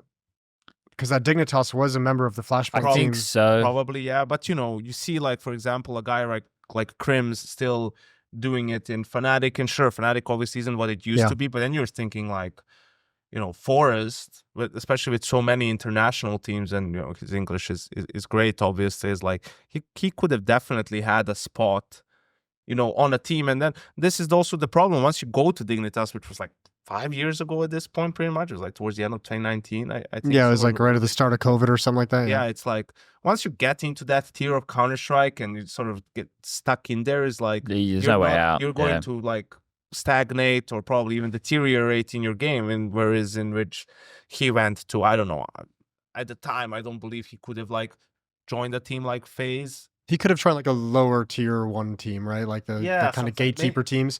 I don't think his problem was dropping down in the tier of Counter-Strike. I think it was just bringing NIP back together was just never going to work. Yeah, but it was a marketing stunt from the outset, right? Like, and then the way that Fifi was hyping up Halzerk, that he was going to be the next Zywoo or something. Remember? Someone like shout out to Fifi though. Good for him.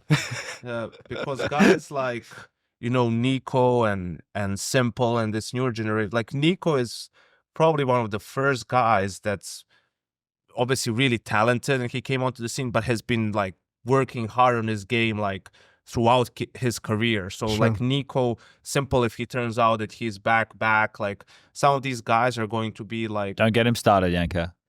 The first ones that you see. How long can they actually play for, man?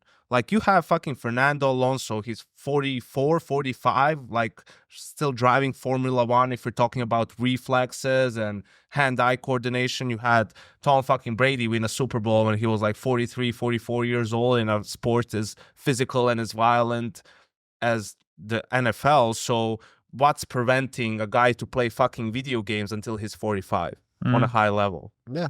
No, we're about to find out. Outside of just motivation to keep doing it, right? Because you've done it for probably 20 years and you've, just want to fucking not travel anymore, if that's still the case. Well, we've been hypothesizing about that for a while. Is like, what is like the hard end date for a gamer? But I think one of the things one of the things I admire, like I think most about the retirement, I think Forrest got to a point where he was just like, I don't want to travel. He's got the kid now. He's got the wife. Yeah, he's that's got the house. life Like changes. he's just like, and I get that. And it's like, good call. Good for you. Yeah. And he's also kind of tailor-made to be a streamer. Like he has a really good personality for streaming. Yeah, but I think like the cool thing that group has, because it's like Freiburg, Olaf, Forrest, Get Right as well. Like they still get to play with each other every day and like scratch that Counter-Strike itch. Yeah. Which I think is really cool, but it's never going to live up to the competitive side of things, right? And I guess that's where you're making choices that you're kind of moving on in life. And for those guys, they all have kids. Those three, besides Get Right, the other three of them all have kids and stuff. And I would hope that like a retirement announcement is like a pretty good like mental turn of the page, right? Like, because it's hard when you leave competitive Counter-Strike. There's a lot of players, and I went through this even in like 1.6 when this was nothing. But you do spend some time like, man, I wish I was still competing, or I could still be in there. Well, the feeling of competing is something that it's like an adrenaline dump, right? Like the high of that. It especially like off of a good win or a crazy clutch or a big moment. Like the only things in my life that I've really ever been able to compare that to is when you go skydiving, right? That moment you get as you jump out of the plane and like everything kind of stops and then your adrenaline kicks in. Yeah. It's doing those stupid, more extreme things like bungee jumping as well is probably another example. That's how coaching felt, skydiving without a parachute. Amen to that, brother. Just watching the earth get closer and closer. Like, oh, that house is getting bigger. Yeah, but that was actually, now that you mention it, just like, I remember having a beer with Forrest, like those guys in like 2015 or 16 for the first time. Like, I watched this motherfucker play like for years. I tried, we were all like, or talking to Markelov for me, right? Like some of those, or Wilden in, when we were in Malmo or Copenhagen or whatever it was. And it's like, this is actually like pretty fucking sick. When Trace... I get to do this now. Like, it's me with Veslin when I met him for the first time. I was like, fuck yeah. When Trace came back, right? The Danish one, not the host. When Trace came back, and he like I hadn't seen the guy for years, right? Because like when he stopped playing, it was towards the start of CS:GO, right? And like he walked past me at an event and he was coaching a team or whatever. He's like, "Oh, hey man, I really like your casting." I was like, "Oh shit!" I was like, "Dude, like what? Like I used to watch you when I was like a fucking kid in my bedroom, and you were playing on the best Danish." And it's like, those kind of moments like crazy because these players are the ones who, when we were watching and learning, and they're kind of basing what we knew about the game, but off what they could do. And they're some of the greatest. Those are the POV demos you're watching. Oh, I have to learn how to hold the upper bomb side on nuke. Yeah, and the highlight videos and everything of all that back then, like back when you could have like metal music or rock music or whatever in frag movies. Like frag movies were fucking amazing. They were banging. And you have all these epic players out there. It's kind of wild. And they definitely paved the way. Oh yeah. In like for this current generation of players, guys like, I know Nico I love Forrest. He tried, he's one of his favorite players. So that's why it was so funny when we were screaming against them, against NIP, early on in CSGO. They're owning us. They owned everyone at that time, obviously, the 87-0 streak and playing Dust 2. And Nico wins like a 1v4 post plant in the B bomb site or something like that, and Forrest, nice round. Forrest like a nice round, and we're all, oh shit, yeah, bro, oh shit. And then Nico gets more nervous than he was and shits the bed for the rest of the half. Oh my. Did you guys read this article about bomb sites? Hard to Which hold. bomb sites are the hardest hard to hold? retake. Yeah, I had a quick like skim through it or whatever. I think it's pretty much what you would expect. Should we quiz him? Yanko. Yeah. There's 7 maps. I am the quiz master. So there's 14 bomb sites. What is the easiest? No, go with the hardest. You want to go with the hardest? Yeah, because easiest is a different train of thought. Let's just give him a warm up. Give me one of the easiest 3 bomb sites to hold. That's fair. I think it's good he's giving you 3. That's more reasonable. One of 3 easiest bomb sites to hold. New Copper. No, he Bang nailed on, it. that's That's actually number 1. the easiest one. Number 1, 44%. That's not that much. It feels like those percentages are weird. No, but what are you expecting? You're not going to hold it every time. Yeah, I know, but 44% still seems Yeah, but low. when you think about it, you have a fucking little door in a hut. As long as your outside player's not dead and they're not leaking through main. So before I forget about this point, I remember when I was reading this article, this was one of the things, or when I was going through this was one of the things I thought was like, what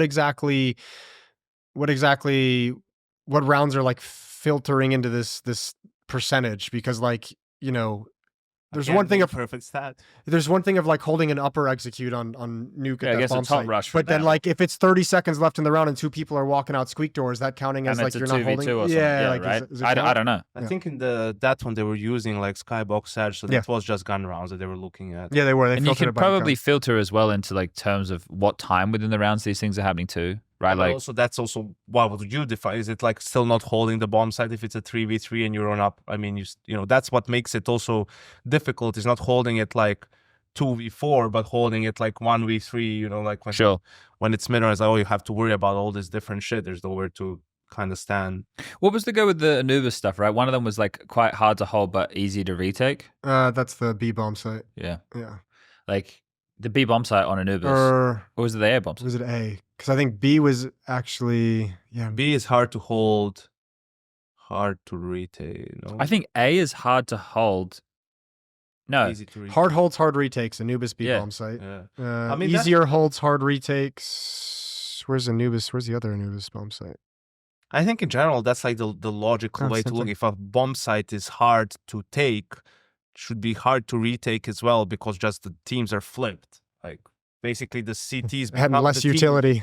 And the problem with the two things are you have fewer utility and there might be more people defending the retake, Yeah. right? Like if it's 3 people in B post plant on dust 2, 3v4, like, yeah, you'll still take that as a CT, right? Have 3 guys in B and 4 guys try to split you, you'll take that any time of the day. So like that's the what could change it. But in theory, yeah, if a bomb site is difficult to hold, it should be easy to retake then as well. What's where's Dust 2? Like, you think Dust 2B is gonna be pretty fucking tough? Dust 2B, hard holds, hard retakes. Yeah, there you go. That makes Dust sense. That lines up 2A, exactly. Dust 2, hard holds, hard retakes. Although Dust 2A. Yeah. I guess because of all the options in the post plant. Yeah. Yeah. And well, I mean, also too, like remember, like a lot of this gets like weirdly because of saves. True. To, yeah, like, you yeah. know- Inferno, I imagine, cops a lot of that as well. Yeah. Yeah. I think like the thing is, Like I think, tell me, Inferno A should be easy to take, hard to retake. Is that it for it? Inferno what? A? Yeah, Easier holds, hard retakes. there you go. I said the opposite. No, you just said easy to hold, hard to I said retake. easy to take, hard to retake.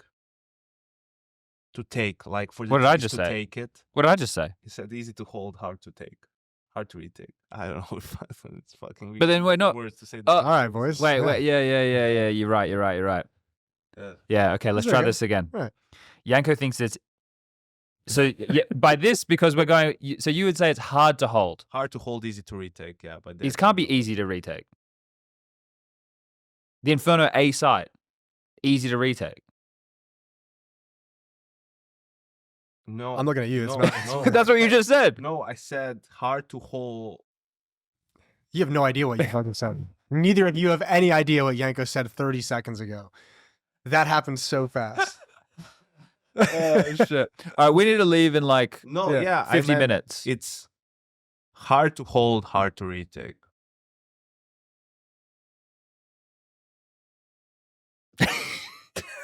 You just have to read it out. What did you fucking Inferno A? I already said it. It's It- easy hold, hard retake. It's in that category. It's not an easy hold. Fuck off.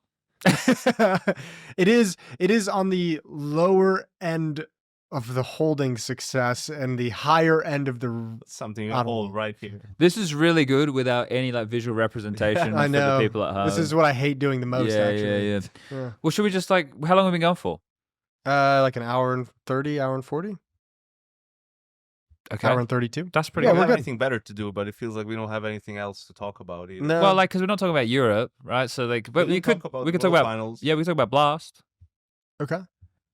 Liquid and Navi both bombed out from their respective groups. They did. Uh, I like that Blade gave that interview G2 won leading. the tournament. that's true. That's why he's in the tracksuit. I Only like that. I like that Blade gave that interview right before. So it's like, maybe we shouldn't win this one. This would maybe For the make us a little bit confidence, too much confidence. And then you can be come a bad last. thing. It's like, well, It's like, well, we could have done better than that. if you want to come least. Yeah, last, could've you been. know, like maybe a semi-final appearance could have been okay. But does that give any cause for concern for people No. about no? With Navi, no. No, same. The Liquid? Maybe. For Liquid, maybe right because I think for them they need some confidence. Someone on this podcast talked about that a couple weeks ago. Who was it? I don't know. It's weird. Come on, Jason, speak up. No. This is fun. But I mean, look, it should be. If it's not warning signs for you for Liquid, I don't know what would be. well, still, they only played against the best teams in the world at this event. Yeah. So again, Which there's I that guess is factor. the defense of why it shouldn't be too much of a red flag. But that's the thing. If we want them to win a trophy, then they need to start beating these teams. Yeah, they do. They But do need to figure it out. It doesn't create concern for the RMR for them. Like I feel you feel the same with that. Mhm. So it's just concern for them against the best teams in the world. I mean, Yeah. they lost to G2, okay, they beat them first match 13-0, then they lost to Vitality with a standing. Losing the Vitality with a stand-in bad. Also, as much as I am concerned for Liquid, I think it's kind of like in my mind it's kind of like a cool situation because it's a really interesting test for Twist as an in-game leader. And I feel like this is probably a moment if you're a new in-game leader where it really shows you if you want to be an in-game leader or if you're just kind of role playing for a little bit out of necessity. Because, you know, it's one thing to get a team together and be able to kind of lay out your plan and your vision and how you want to play and get everyone on the same page. But then when that shit stops working and you have to come up with a new idea and a new plan or adjust and tweak things, are you able to actually do that as an IGL? Do you find enjoyment in it? Like, that can be annoying as fuck, I would imagine. Well, this is the thing, right? With the length of the team, they came together out of the player break, right? Yeah. So what are we, 4 months in? This would be the 4 or 5 fifth. months, This would be the 5th month right now that we're about to embark on. The roster coming together, there were questions about there being too many passive players, right? With NAF, Twists, and I think it's a fair JKS, question as well, right? to be honest. But when you look at it, who do you think are Yakinda's performances have constantly been in the spotlight, and Ultimate has seemingly already been figured out. Yeah, disappeared. So is it a combination? It's a combination of those problems, I would assume, right? And right now, I guess you're trying to juggle that. So if you can't get Yakinda to be, because Yakinda is essentially playing like hard entry roles like an in-game leader would to get like map control space, right? Do you put Twist in that position instead? Right? I have a solution. Okay. Is it Hooksy? No. Oh. I mean, I've told you this, and we've had a laugh because it is like a solution that it's not. Yeah, my solution is bring in. I don't want this to happen, but if you put a Legion for Yakinder, this team would be way better. But that obviously I don't think can ever actually occur. I don't think it would ever. I don't think it would work for reasons outside of the game. I think Socially. Yeah. Okay.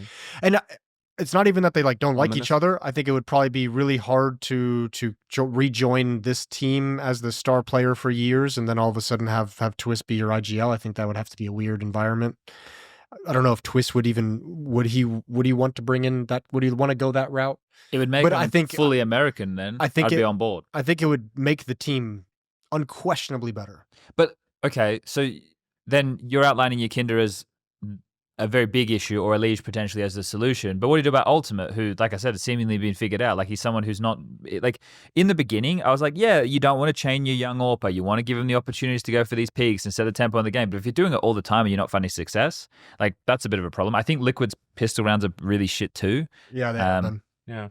I think in the case of Ultimate, I think maybe that's a conversation coach has with him and just says, look, like, it's not these kind of plays that you were making, these aggressive plays, just scale it back a little bit, pick and choose them a little bit more. So, but what do you like? That's the thing. But if you've been this hyped up and invested about how good of a showing you had in the first 2 or 3 months, you have to be invested in them long term. The problem is twofold, right? It's a little bit getting figured out, and it's a little bit the hits just aren't there on as high of a level, which probably comes from being shut down a little bit more, just tactically, like people sort of expecting some of your moves, and then even when you do get the drop on them, right, you don't hit the shot. Like he was like accuracy was really, really high in the beginning. It wasn't just being at the right place at the right time, it was like hitting like shots that also at some were having like a decent degree of difficulty too. Sure. So once you add those two things both going the other way, that's why you have such a different performance. So hopefully at least after these couple of tournaments he'll be able to settle down and maybe not be stressed about someone waiting for him at times, and just once he gets the opportunities to take advantage of them. That's the problem now. Like, he doesn't get as many opportunities because people are countering him a little bit, but even when he does, he doesn't take advantage of them on a high level as he used to. Yeah, but then the other thing we just discussed was the rifling core being too passive. So then, like, you can't keep Twists, NAF, and JKS, and you're not getting rid of NAF because in some of his positions he's the absolute best in the world. Yeah. Right. Twist is the in-game leader. Yeah, but if you replace Justin, would you get an in-game leader to replace Twists? And then if you're going to replace Justin, do you also replace Yakinda? That's why I'm really curious about how this Twist manages we this were as an talking IGL. about who this guy's team. Liquid is Twist's team. Exactly. So if he wants to keep in-game leading, he'll keep in-game leading. Like at the end, it comes down to him. And when we talked to him in Malta, didn't seem like he was like hating it. Yeah. Like if anything, he was enjoying it, and that's just going to be what he does now. Now, sure, few months in struggling and like if they don't qualify for the major, for example, which doesn't seem very likely, but that's worst case for this at the team. end of the day, it might come down to who's available, right? If they would be able to get an in-game leader that he puts a lot of stock in and would be willing to play for, might be able to do it. But if such a guy isn't there, he won't downgrade a bit in terms of a player quality just so he doesn't have to in-game lead anymore. Like he'll put the extra work to just be a better in-game leader, right? But I mean, the Kindra one is interesting because it's clear that he isn't performing on like an incredibly high level. Like he has a good games, good moments here and there, but just the confidence that they've been really vocal about the confidence that they place in him. But surely that runs out eventually. Like surely if something bad happens here in the RMR, obviously, but even if at the major they just don't really do much, you have to change him. You have to at some point, you've acted in good faith. Like you gave the guy plenty of time. Like at some point you just have to look for the well-being of the team. Is like, listen, man, we're sorry. We hope you figure it out, but we have to move on and I've been just business. That's the business in the end. And I've been a big proponent, and I've pumped up the fact that I think he's going to rebound, and I'm even a little bit like, man, I'm surprised it hasn't happened to a bigger degree. So yeah, I think unfortunately for Liquid, the hard part about that is we're talking about this being Twist team and him in-game leading. Yakinder's kind of tactically his right-hand man. Yeah. Well, that's so it's like exactly. you have a double whammy. Like you're missing a really strategic voice in the team, and then now you're also missing a guy who takes most of your opening gambits. I think their CT sides are fine. Yeah, it's their T sides that are the problem, isn't it? Which I think initially wasn't the issue necessarily. Yeah, they played Ancient against G2 in that opening game, and I think G2 decided to start T-side on their own map pick, which means Liquid got CT, and then they 13-0 them, right? And then after that, I think they also had to start CT side on the second map, but they didn't keep the clean sheet. G2 bounced back. We're talking about Blast? Yeah. CT side, if you think about it, you've got two really strong anchors. You've got JKS and NAF, and they're very strong in their positions, and they can lock down sites and do what they need to do.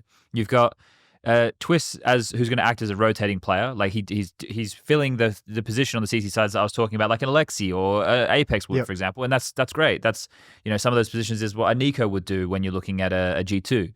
Then you've got Yakinder on the CT side, who it's much more forgiving, right? Because the fights don't always feel like you're running through flashes and smokes and doing all that kind of stuff.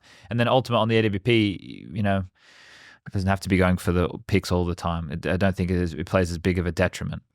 Both their sides were struggled. Well, yeah, but they want, I guess I'd have to look at it overall. I think there's less problems on the CT side, but I think the T side, if you're the two guys who are responsible for going for most opening kills, Ultimate and Yakinda, aren't getting anything, and then you have three other riflers who are considered more on the passive side, you've got big issues. Here's a question. Do you think getting fucking destroyed like that at Blast is maybe a long-term benefit for the major coming in? That's kind of a wake-up call. They still needed wins. I think they were looking for confidence anyway. I think the conversation we were having a couple of weeks ago about, but they're only losing to top 5 teams. That changes a little bit when you lose to Vitality with a stand-in. That's a break point. And that's always in a good way, because we know it's always tough playing a team with a stand-in in a sense. So they're going to do different things. Yeah, they're going to be a little bit more loose, right? There's going to be less pressure on them, but still, at the end of the day, it is a stand. Especially Jax, who played out of position, he played anchor, and it wasn't necessarily the hard entry on some of these rounds. So that was the problem for Liquid, I feel like, as well. Mal's lost to Vitality as well. Any concerns there? Yeah, Mal's flopped. I'm not sold. Torji said he played his worst tournament. Mal's was really bad on him. Some of these teams definitely look like they struggle with jet lag moving east, which I guess was also better to happen at World Final than at the RMR, right? So lesson learned. I also found it funny, Cadian in an interview, I think with Dank said, he was like, "Oh, what's different this turn? You guys are showing a better face because they won their first two. They beat Navi, and then They went straight through the semis. Yeah. Right, and Mouse and went straight to the semis, and he's like, "Oh well, I guess we just finally had some time to practice." It's like, or maybe you're just vertigo abusers. No, dude, they had some mental stat going into the playoffs where they were winning like 60-some% of their 4v5s. So their trading Like, was probably good as More- well then. I don't even think it was Yeah, anything which also- tactically. I which think also they implicates maybe sloppy play on the side of their opponent. Like, they played Navi on the first game of the tournament, beat them like 13-6, 13-6, I believe it was, and then played Mouse, beat them 2-0. And sure enough, people will say, yeah, but he didn't play Vertigo against Navi. Yeah, but it's like the opening game of the tournament, and Navi was out in last place. So clearly it wasn't the Navi that we've seen in previous tournaments. And then you go up against Spirit in the they win Vertigo. in the semi, they win Vertigo, and That's it. don't even get close on the other two maps, where Ancient was the decider, which is like supposed to be one of their better maps, one of the better maps in their pool. So, nice to get all excited after like those first two games, but maybe He had a broken arm. He has a broken elbow. that is so wild to Isn't me. that great on his mouse hand? From biking. It's great, and I doubt it'll be healed for the major. You could see him wincing from time to time, like when he would have to like do like swipes. You brought something up though that I was making a list the other day, of the bans out of the top 20 teams. This was at the time, so I don't know what the top 20 looks like right now. So I don't know if this reflects it too accurately. And the team that I had missing off this list was Big. I didn't know what Big's perma was off the top of my head. Inferno. Yeah, maybe. I thought that there was another map they were leaning away from as well. But anyway, I have a 7-man map pool, I think. Okay, well, that's fucking. I hate that. Anyway, Vertigo is Inferno is Vertigo banned for the top 20 teams. Navi, G2, Mongols, Liquid Phase. That's the most banned map out of any maps, right? Then Ancient is the next. Vitality, Eternal Fire, Imperial, and Furia, all ban Ancient. Then you've got Anubis, which is banned by Mouse and Astralis. Inferno is banned by Spirit and Heroic. Mirage is banned by Complexity and Saw. Nuke is banned by Virtus Pro and M80, and Dust 2 is banned by MIBR. So every map is banned by at least one team in the top 20. What's Mibber doing? I don't know. It does seem wild. Teams that don't play Nuke. It does seem wild to not play Dust 2. I can get in Inferno, Anubis, and Vertigo. Those three I can get, because Inferno is a little bit claustrophobic with the new one. Very technical. The Anubis bomb sites are really annoying. This is just ass. CT side having to be Structurally aggressive. just like Vertigo, so both of those are understandable. Anubis isn't that bad. I think the Anubis one's kind of cool. I like how aggressive it almost forces the CTs to be. I think it's exactly that. But I think it's a really cool factor to have in the map pool. I think it's fine. I think it's fine to have one map like that. Yeah. I think it's fine. If every map was like that, I'd want to blow my brains out. But having Anubis, I think it's a cool switch up. Look at this fucking call. They've just called a rush right now. Drillers did the full classic B lane and mid press. They've lost the side. The retake's on 12-8's the scoreline. Bomb's gonna go down. Drillers were up 12-5. Yeah, after long technical issues, Scenario had some problems.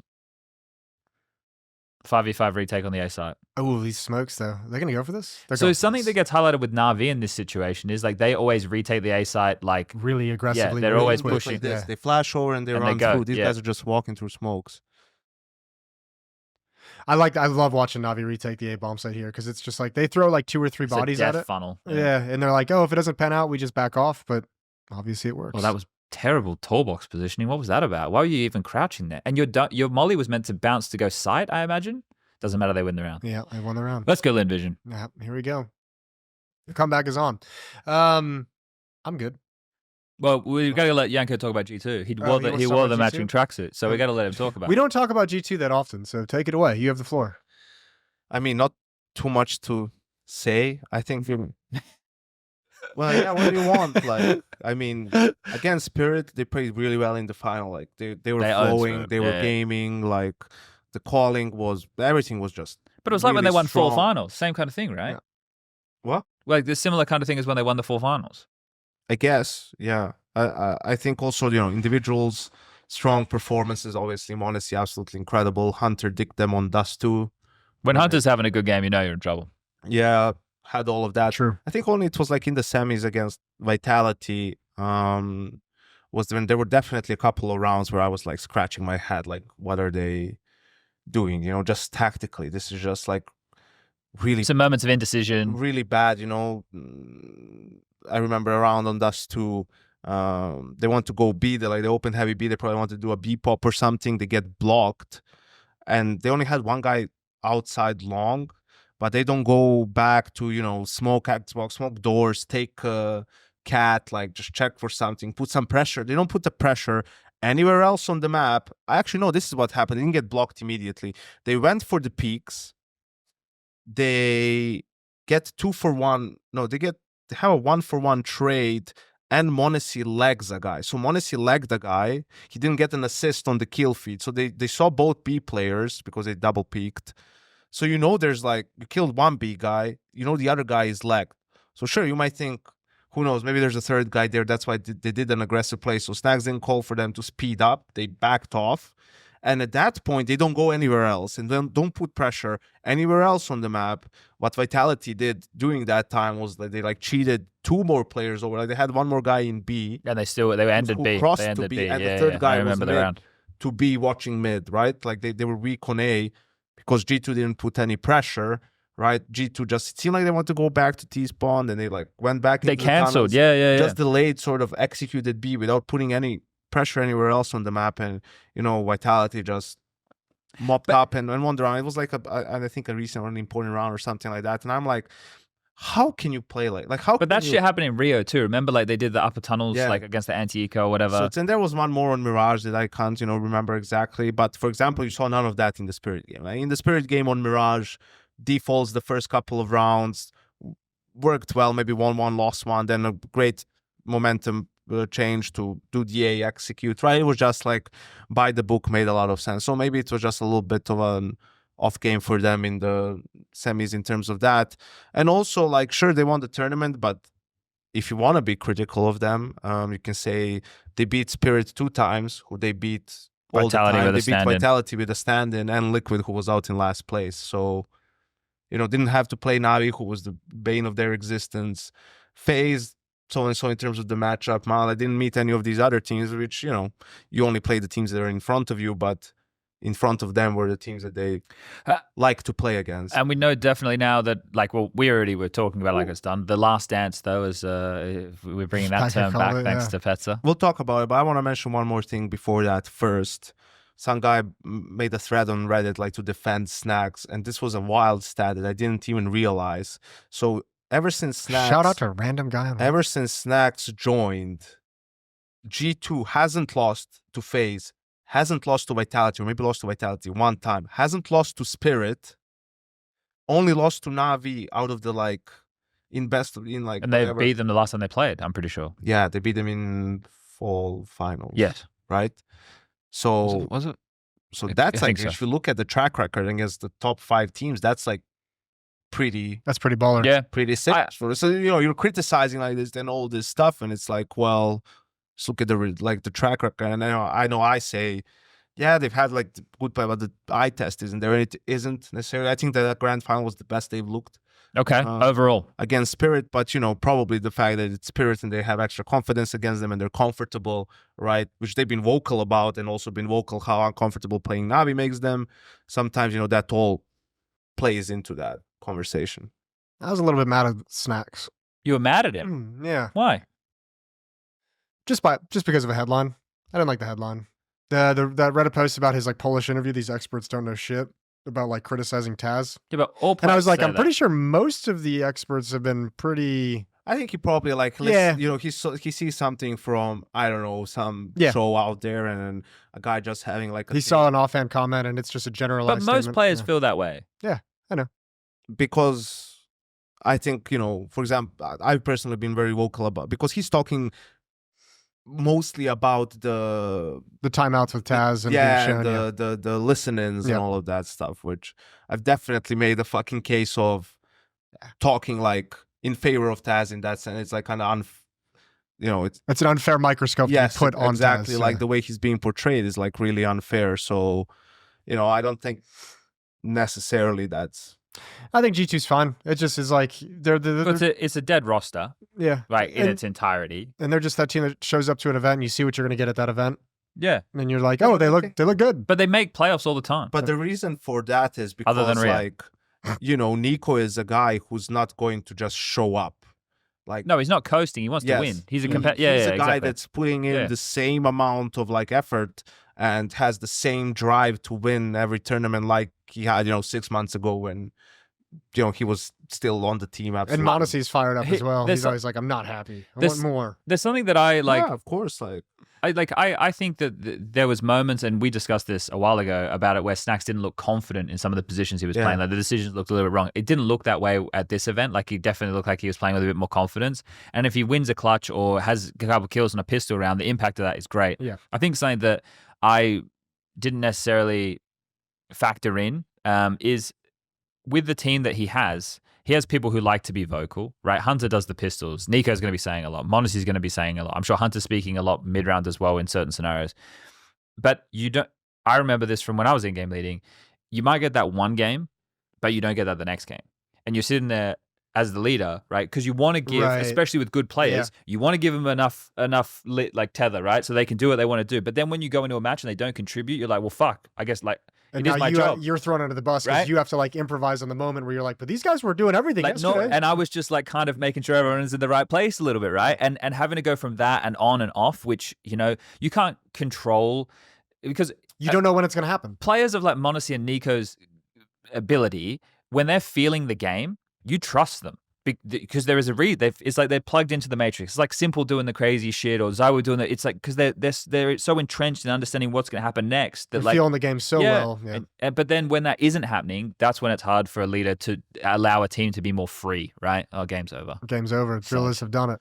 13-11. 13-11. She almost made the comeback from 12-5. Look at those shorts. Look at those legs. Yeah, I love those shorts. Good for you, Oni. I think also like for Snacks, I hate this whole like KD conversation that was happening. Like, first fucking game with positive KD is like, that's the worst stat that you could use for anything. And I understand that over 40 games that he doesn't, especially the caliber of teams, but no player cares about that, especially a player in his position. And I think if you look at some of the games he's played, I think it was the grand final. He had a 1v2 in the second round after winning pistol with a Mac 10 where he was low HP in the 1v1, won that round. Where it's like that round is worth like a couple 3 rounds for potentially, right? And like you will take that from him, and he had a couple of really good pistol rounds.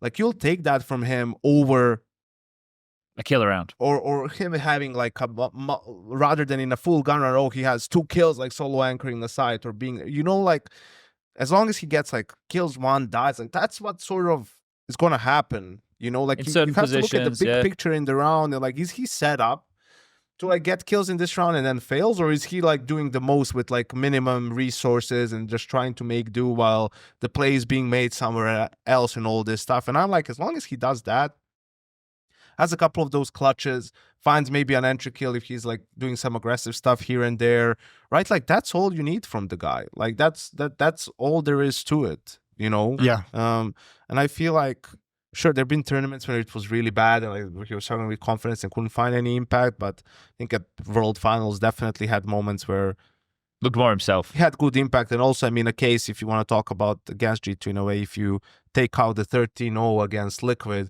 they were 18-2 in pistols from that. Well, that's Hunter. It is. Yeah. Shout out to Yeah, Hunter. Hunter's Talk a about pistol impact man. that doesn't show up in the Yeah. stat. Actually, it does kind of show up in the He stat. comes up. I think he with just those. quoted I his think stat. actually, Diego did just say the stats out loud. So. He comes up with those. So Well, the webcam froze again. So should we just Yeah, let's shut it down. let's just call it? yeah, that's cool. Any final thoughts on G2? It's been fun. Monacy is we'll the talk best player in the world. at the moment. We'll talk more about that stuff on In a Saturday. week. In a couple Yeah, of days. Saturday, yeah. Yeah. Yeah, we'll figure it out. We'll keep you All boys updated. All right. See ya. But